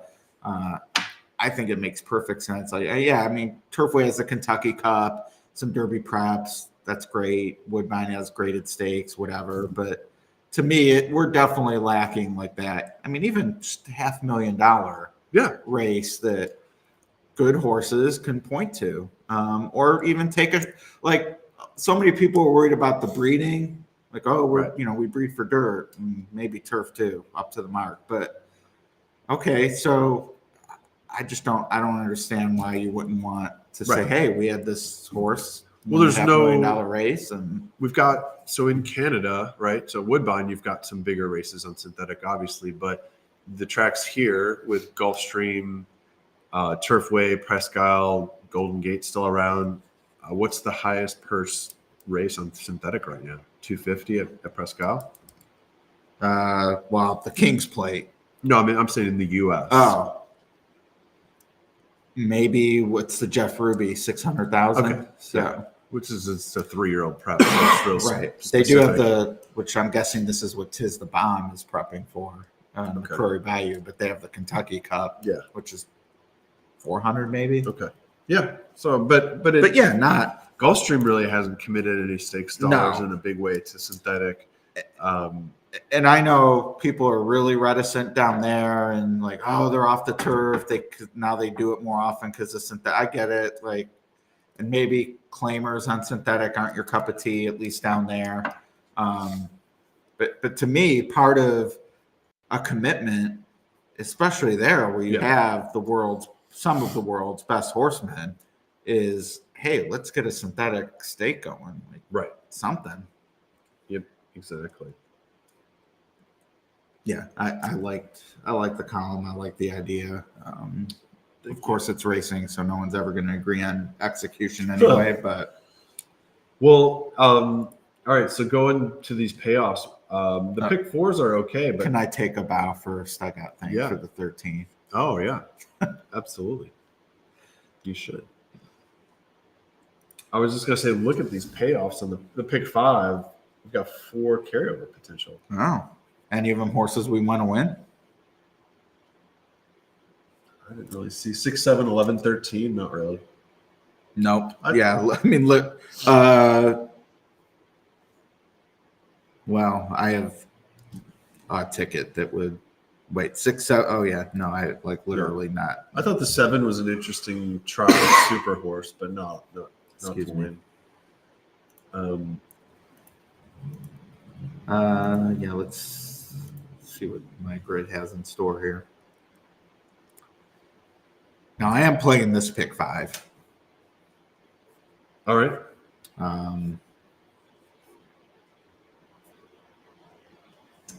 Probably need to make a decision what to do with number 9. Yeah.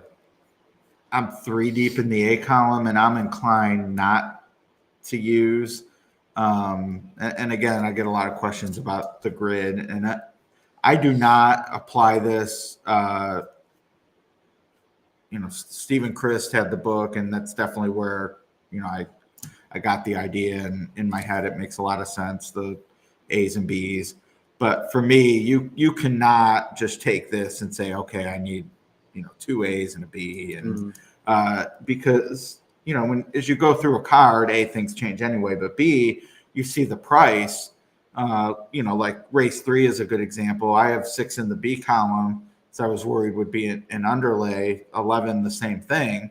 Well, the 11 was way shorter than the 6, Right. and at that price, which race 3 didn't start anything of significance, pick 4, pick 5 wise, I absolutely would have upgraded the 6 in that situation. So similarly, looking at this race, knowing that I'm leaning on probably the biggest single of the sequence in race 6, number 1, like to me, I'd be willing, if it comes 9-1, that's life. Yeah. So now in race 7, 11, and 12 are excuse me, those 2 are longer than the 2 in the B column. So, maybe there is still some opportunity if I survive with just 11 and 12. They are prices, but race 9 is pretty formful as well. So I think for me, I'd rather beat the 9 here. And just start off with, a decent price and be able to be a little deeper in races 7 and 8. Can you talk to me about the last race? So you like the 8, the Mark Cassie? I do.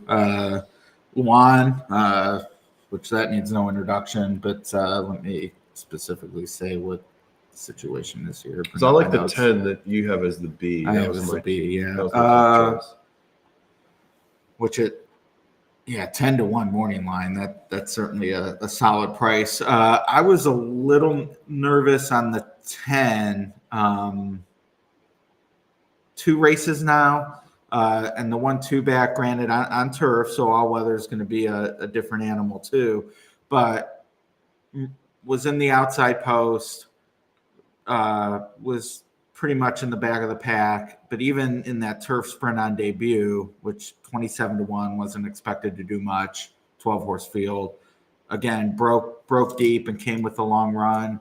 Maybe on all weather that gets, and I picked second, so I'm like talking about this horse of why I'm against. I'm for it, but even at the disparity in prices, number 8 Enduring's a 3-1, I believe, morning line favorite. I just really like the fact that horse showed speed on debut, turf sprinting. I'm admittedly not familiar with English Channel's numbers on synthetic. They're fine. I just kind of figured they would be, but Yeah. I mean, that English Channel of an 8 P&D had no right to even be in the picture, probably going 5.5 on the turf. So I thought, man, that is a good debut. as the next out winner right in front of him.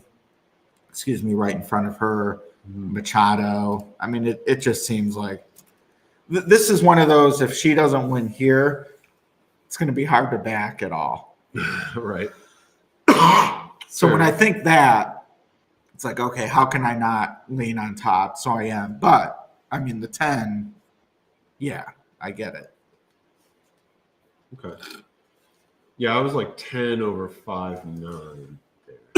So you're tossing the 8. So I'm more interested in why you're willing to do that than I am. I just, I didn't really want a turf sprinter stretching out. I mean, it is English Channel and AP India on the bottom. So I guess. I mean, is it really a turf sprinter though? Like Mark just got her a race. Yeah, seriously. Found somewhere to go. It was off to the races there. That's true. But it jumped to the lead and then it quit. So that. Yeah, person that has is fast paced though. Yeah. I mean, it's working great on the synthetic. So. Yeah. I guess there's nothing wrong with it. I mean, as we see with this being the payoff leg, like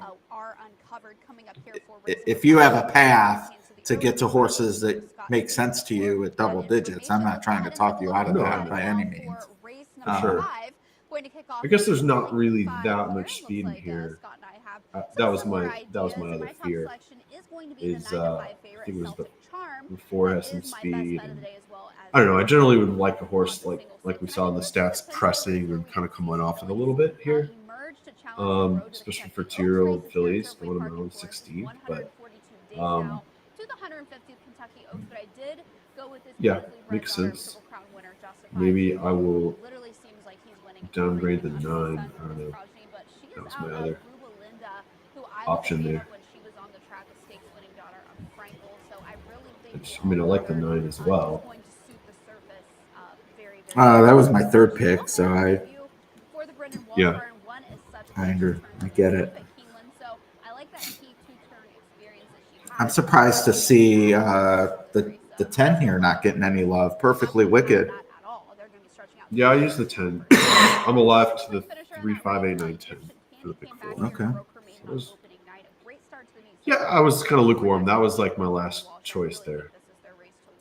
Yeah, I picked on top. Oh, really? Okay. Now, Brittany Russell, who actually, Axel, somewhat new to Kentucky, started riding at the end of the Churchill meet. But Brittany's certainly very active in the Mid-Atlantic, is familiar with him. So I thought that was interesting that this horse was 1-2 to break her maiden, and then tried Stakes Company and certainly didn't embarrass herself. But that Brittany comes in with this one and gets Axel and the weight break, puts blinkers on, which she has big numbers in any. She's over bet usually, but here you get 12-1. So I'm a believer. All right, let's do it. I mean, that's my What's best your payout? It's like 1,100. That's the best payout for sure. Yeah. So, let's go take that off. Put us back on. 9 to 5. I mean, that's kind of what we figured, right? Caitlin picks the 9. Scott's got it in second. This filly, she's currently up there at 7-1. Then she immediately tried Stakes Company against the likes of You Almost Had Me and Melina's Forte. You Almost Had Me is a very tough customer in the 2-year-old sprinting division. It's interesting too. In the beginning of the meet, as these horses kind of take to synthetic for the first time, they take, they're stretching out. There's so much chaos and very, volatility, if you will, in the performances, which makes it so much fun. Now we get later into the meet. Volatility and handicapper performances as well. There you go. We get later into the meet, then things start to get a little more formful, or at least the running back and stuff like that. Although we're already seeing some run backs. Do not trust Brittany. All right, I like it. Yeah, Brittany at Laurel is crazy. I mean, the stats are unreal, right? So well, which was no surprise at all to me. Mendelssohn himself. All right, and who do you have in race 8? 9, 13, 10 are the leans. All right. I picked 4th. Coming out of the and then you had a single in race 6, right? On top, single A. Yeah, I mean, Scott's against. Ray did his pick of the night. Yeah. Which we have that video we never played, but it's on YouTube for those interested in race 6. He's against, and I get it. Like that one's a universal single, I think. But He being Ray or Ranger Scott. Fox. Okay. He being the universal single, meaning Ranger Fox. So I get maybe wanting to take a stab. Right. I just kind of thought, man, I have a couple prices in race 7. I like 11 and 12. Like, I just didn't feel like I needed to be over, and I have a price here, like 12 to 1 on the 10. And I just felt like, man, that's not a spot I need to be cute. I'm happy to lean on the most likely winner, even as others probably will too. But I just think I have a few others in the sequence, and as much I have the 8 as a lone A, so I played 2 tickets. One of them has to win. I can't have them both get beat. But the way I played it is, if I do get through race 6, then that opens up a horse like the 10 in the last. Who's my second pick. I think I gave the 5 a little bit of a look as well. But yeah, I mean, at 9 to 5 on the morning line, it's no secret. But drawn well inside is that dreaded 6.5 furlong trip, and we just got a favorite, so we'll see if it's formful 2 races in a row. But and who was against it? Ray or Scott? Both. Okay. And who did? Ray is on the 8. Okay. Who definitely makes sense. Tasting Sunrise. That's about Ray Catolo, right? Ray Catolo. Okay. And then Scott picked number 7, One Lucky Day. Oh, that's interesting. Yeah, it's. Now I will say though, if the 10 wins here, in the pick 3 that I started in the last race, I'll be a little deeper against the 1. Okay. Because I thought the 10. I'm actually surprised to see it 14 to 1 though. But when we started going on about the 9, you're like, oh, I'd like to beat him. And then I looked up the double will pays and saw how much the 9 was getting bet in those. It's like, okay, if he loses, I need to try to make something happen. So and I didn't have a pick 6 ticket, so okay, which almost got off to a big start with that 13. Yeah, there's just a fair amount of speed to go after that Ranger Fox, but I guess. Now on the pace projection, it looked like he could be clear. He could, yeah, he could. Which I think Timeform does a really nice job with that. It gives you a pretty quick snapshot. Yeah. Now it is second off a long layoff, tests the stretch a little bit.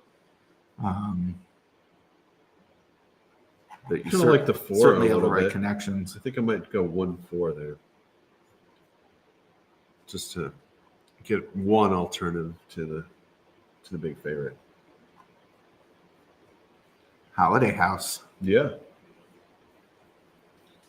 And then race 7, that was a big spread for you. Is that right? No. I mean 11 and 12. I'm thinking are my lean. The 8th race is my biggest spread. Okay. Is the 8th, yeah. Oh, that's right. You did 11 and 12 as prices in Yeah. the 7th. Because Timeform has a hot pace race 7, and that was the race we had on our pace report as 117, which is a pretty big number, especially going a mile. So that might be a good race to try to find, a little bit of a bomb closer.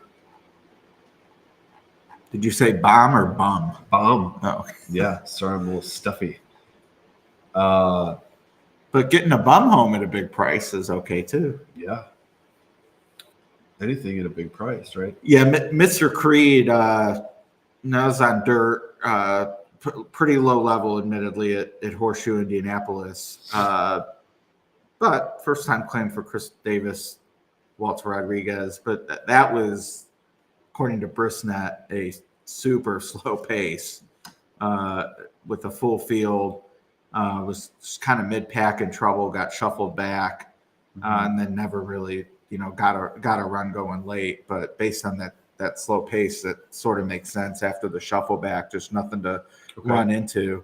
So that was my excuse there. Now at 10-1, but right back at this level off the claim. But you're running for more money here than almost anywhere at this level. So right. Okay. Yeah, I thought the 2 was all right, but not much price on the 2. Eliza's honor.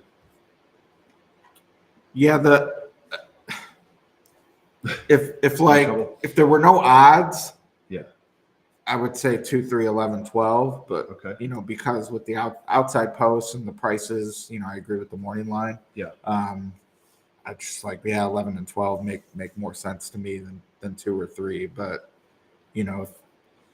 if it were, hey, there's 12 horses, so every horse in here is going to be 11-1. Right. Then I'd upgrade the 2 and 3 big time. But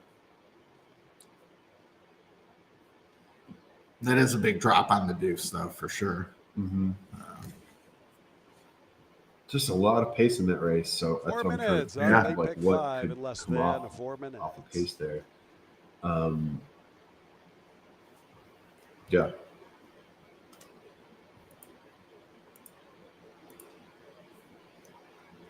Yeah, I like what you're saying about the 11. I mean, that makes sense. And Jimmy Creed should do well in synthetic. Mr. Creed. Here's a vote of confidence for the chalk. Yeah. Now here's an interesting one. The 6 is a nice price closer in there. Really good stats. Well, 21% winners on synthetic, but only 19 starts. So I guess that's 4 for 19. But this horse, the one try on the synthetic route, it didn't go very well. But almost so badly, it's the worst race on the page. Maybe it's a toss. I don't know. Knowing which races to toss is a very valuable. Yeah, we said that, right.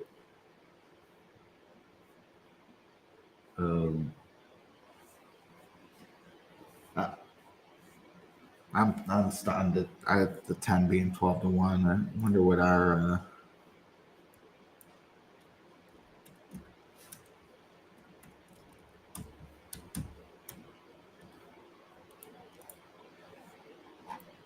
what the HRN machine thinks. Yeah. 15. I mean, 2, 3, 11 don't make sense there. So, all right. Well, it'd be nice to cash the pick 4. I haven't cashed one of those yet. Yeah, this 3 at 9-1, up from 5-1 morning line. Who is one of the ones you're live to? Yeah, I like this 3. I thought this was a nice Sire move. Kind of a stalker, could sit a good trip here. This is we're talking about, 6-5. I mean, I guess we kind of anticipate. 2 minutes post time in about 2 minutes. It's pretty low. I didn't actually check where the double settled though. Yeah, the doubles were just getting crushed. So right. It was going to be fairly low. All right, I'm going to get a small pick 5 in here, but with race 6 only going too deep. I mean the imputed double is just 2-1 on the 9. Yeah, meaning he's way under that. That's what you're saying. Yeah, I mean 6-5 is robust versus the double will pay. Now going forward, he's the uniform, the win pool matches right the double. The in the 2-year-old next race. fillies are approaching the starting gate under a minute until the 5th.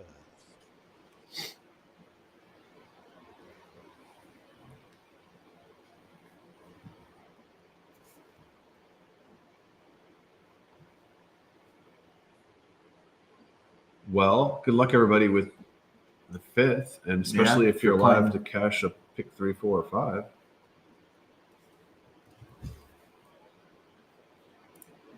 I'll take that 10 you were talking about. That's probably my best payoff. I'm playing the 10. I mean, I have some pick threes working, but It's post time. Yeah, I was very much like he was a B for me, so I'm like, I'm not crazy on him, but I'm a fan right now. 5 Ripperton, 5-1, the 12 pounds, 7-1 in the wagering. Then the 3 Monterey's girl at 8. Oh, I did like the 7 as kind of a bomber underneath. Celtic Charm off that impressive debut run. Wow. Yeah. Of course. I know. I probably should get something new if I have time on that. Authoritative favorite for the 5th, starting our late pick 5, over $85,000 in the pool. All right, I'll do a quick. Forward, perfectly wicked. Who do I put him underneath? Starting 8, here comes Valabella. I mean, this is. Will be a Ripperton. I guess this race is pretty obvious, right?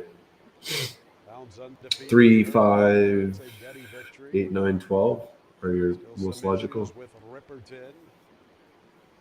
yeah. All right, I'll do outside posts have some challenge at this distance. Mark says, yeah, definitely. Mila Junes to the outside, also behind the starting 8 is Who's the 2? I don't remember him. Stand-up sensation. Celtic Charm at 7-5, 5-2, 9-2. I should. Turn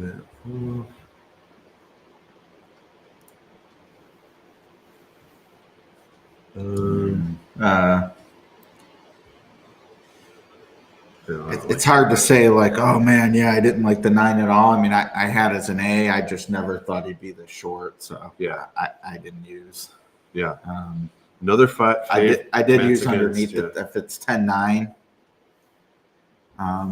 Just because I only played exactas, so I felt like that was okay. But yeah, 9-10, and we're holding the bag. I think Matt said it well. There's 7 other horses dropping in class, so yeah, I like the 3 and 5. I would definitely not be disappointed with those 2, especially the 3. A little bit better I'll take price. the 3. Mare. Actually, 8. So these are my 3, 3, 5, 8, and then I had the 9. 23, 9. I don't know. That's probably a little too quick, but they're going a mile. Not a mile 16, right? Yeah. I mean, I always say it just seems like if there's anyone on your flank, they too could be much going pressure. 50, and it's just for whatever reason. We took the 8 back a little to kind of save him, so that was interesting. And look at the 9. I mean, look, he's not doing anything. He's way that's way a tough back spot. there. Oh gosh, I don't need this 2 though. 48.60. He's already That's being pretty ridden. good. Who is circling? Somebody's circling like crazy. I think it's the 10. Yeah, it is. But I would take this 3. We can finish this. 3-11. It's the 11. Oh, the 11's going to get me 43-1. No. Come on, 3. Come on, 3. Finish the job. Nice. All right. Take it. On the board. On the board. With McRae's girl. That was that Mendelssohn. Sire move, right? Yeah, it was a nice Sire move. And Juan. On the Mendelssohn stretching out. And 1. Yeah, the 11 got the trip I wanted the 10 to get. It just wasn't good enough. I was sweating that 11 there at the end. I was getting a little dicey.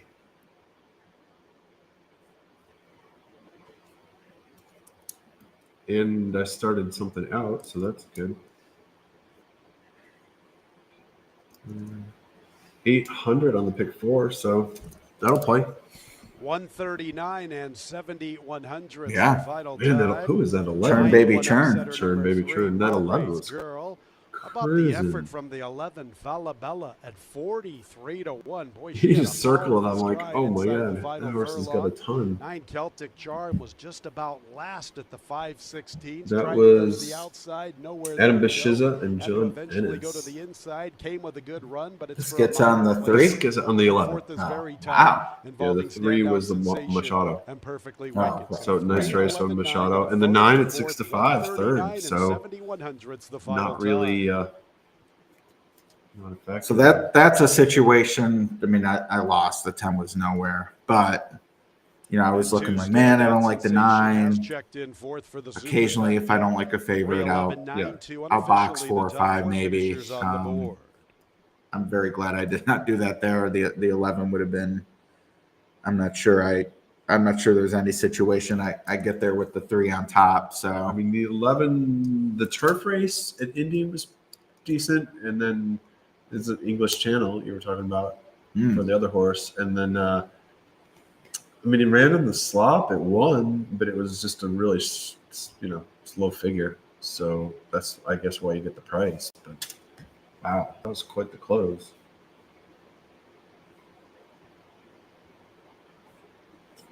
Huh. Well, Turfway never disappoints. It's always you never know what to expect, right? Yeah, and I mean, like we talked about 2 weeks ago when it opened. Entering the winner's circle is number 3. You actually have a situation where you get 9 to 1 on. I love the horse. You liked him more than I did, but $20 winner on Longshot up. Good, good pedigree for whatever you want to look at. Like, there's reasons to actually like $20 horses, whereas.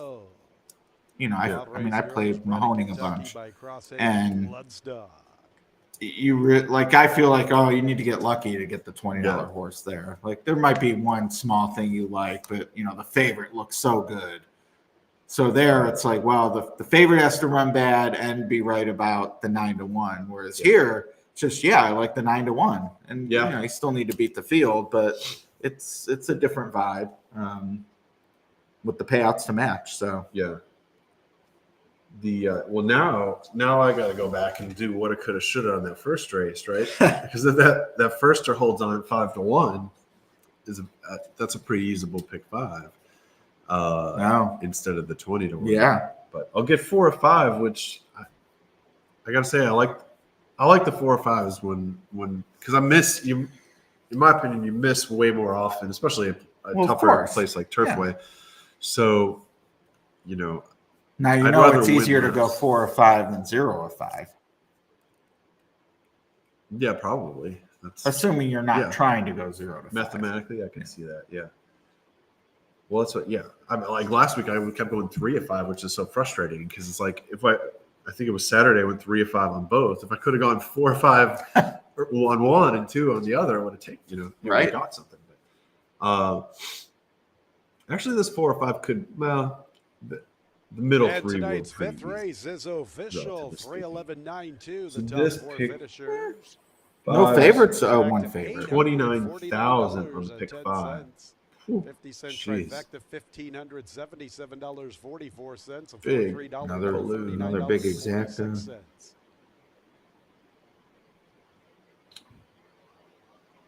Let's see. Yeah, I'll take a 4 or 5 action. Girl. 10-cent super, $1,697. This dollar super paid more than the first race one did. Wow, $1,700. 643 pick 3. 128 for the pick 4 5. How deep were you in the first leg? 3. 93 cents, $128.81 for 4 out of 5. It's a 384. Yeah. Late pick 4 money. Bombs away again. All right. 10 cents. Well, we probably should have mentioned earlier, but be sure to like and subscribe. And we're going to come back tomorrow, right? And just do back at it. Take what hopefully our learnings in wings, but definitely learnings from tonight and probably then tomorrow. Love it. And, yeah, I mean, I can't get enough Turfway. This is fun stuff. Big prices. Like you said, you don't even need to hook anything up. Yeah. And there's definitely days I'm at the track and you just feel like, I mean, you take your shots and know what races you're excited about, but you know when you're beat. Like, I'm done. Like, there's no path. I mean, you got to manage bankroll because you can't go like you did sitting out the early pick 5. That made a lot of sense. You can't just start firing at everything. But I mean, it's exciting to be alive in some of these big payouts. 8 Hastings Sunrise races with no Lasix. So, all right. I guess we're signing off. Subscribe. Yeah. like and Until subscribe. tomorrow. And thanks for everybody for joining us. And if you are on the channel, Ray Catolo has a pick for race 6 coming up. okay, So you can just cruise onto that and check it out. feel like you're there. all right, He has a great closing line. The 14, Lamasco, the 13, Yeah, check it out. Good stuff. all right. Thanks, Good luck, everybody. And we have scratches 3, My Side Hustle, and the 14, NZ.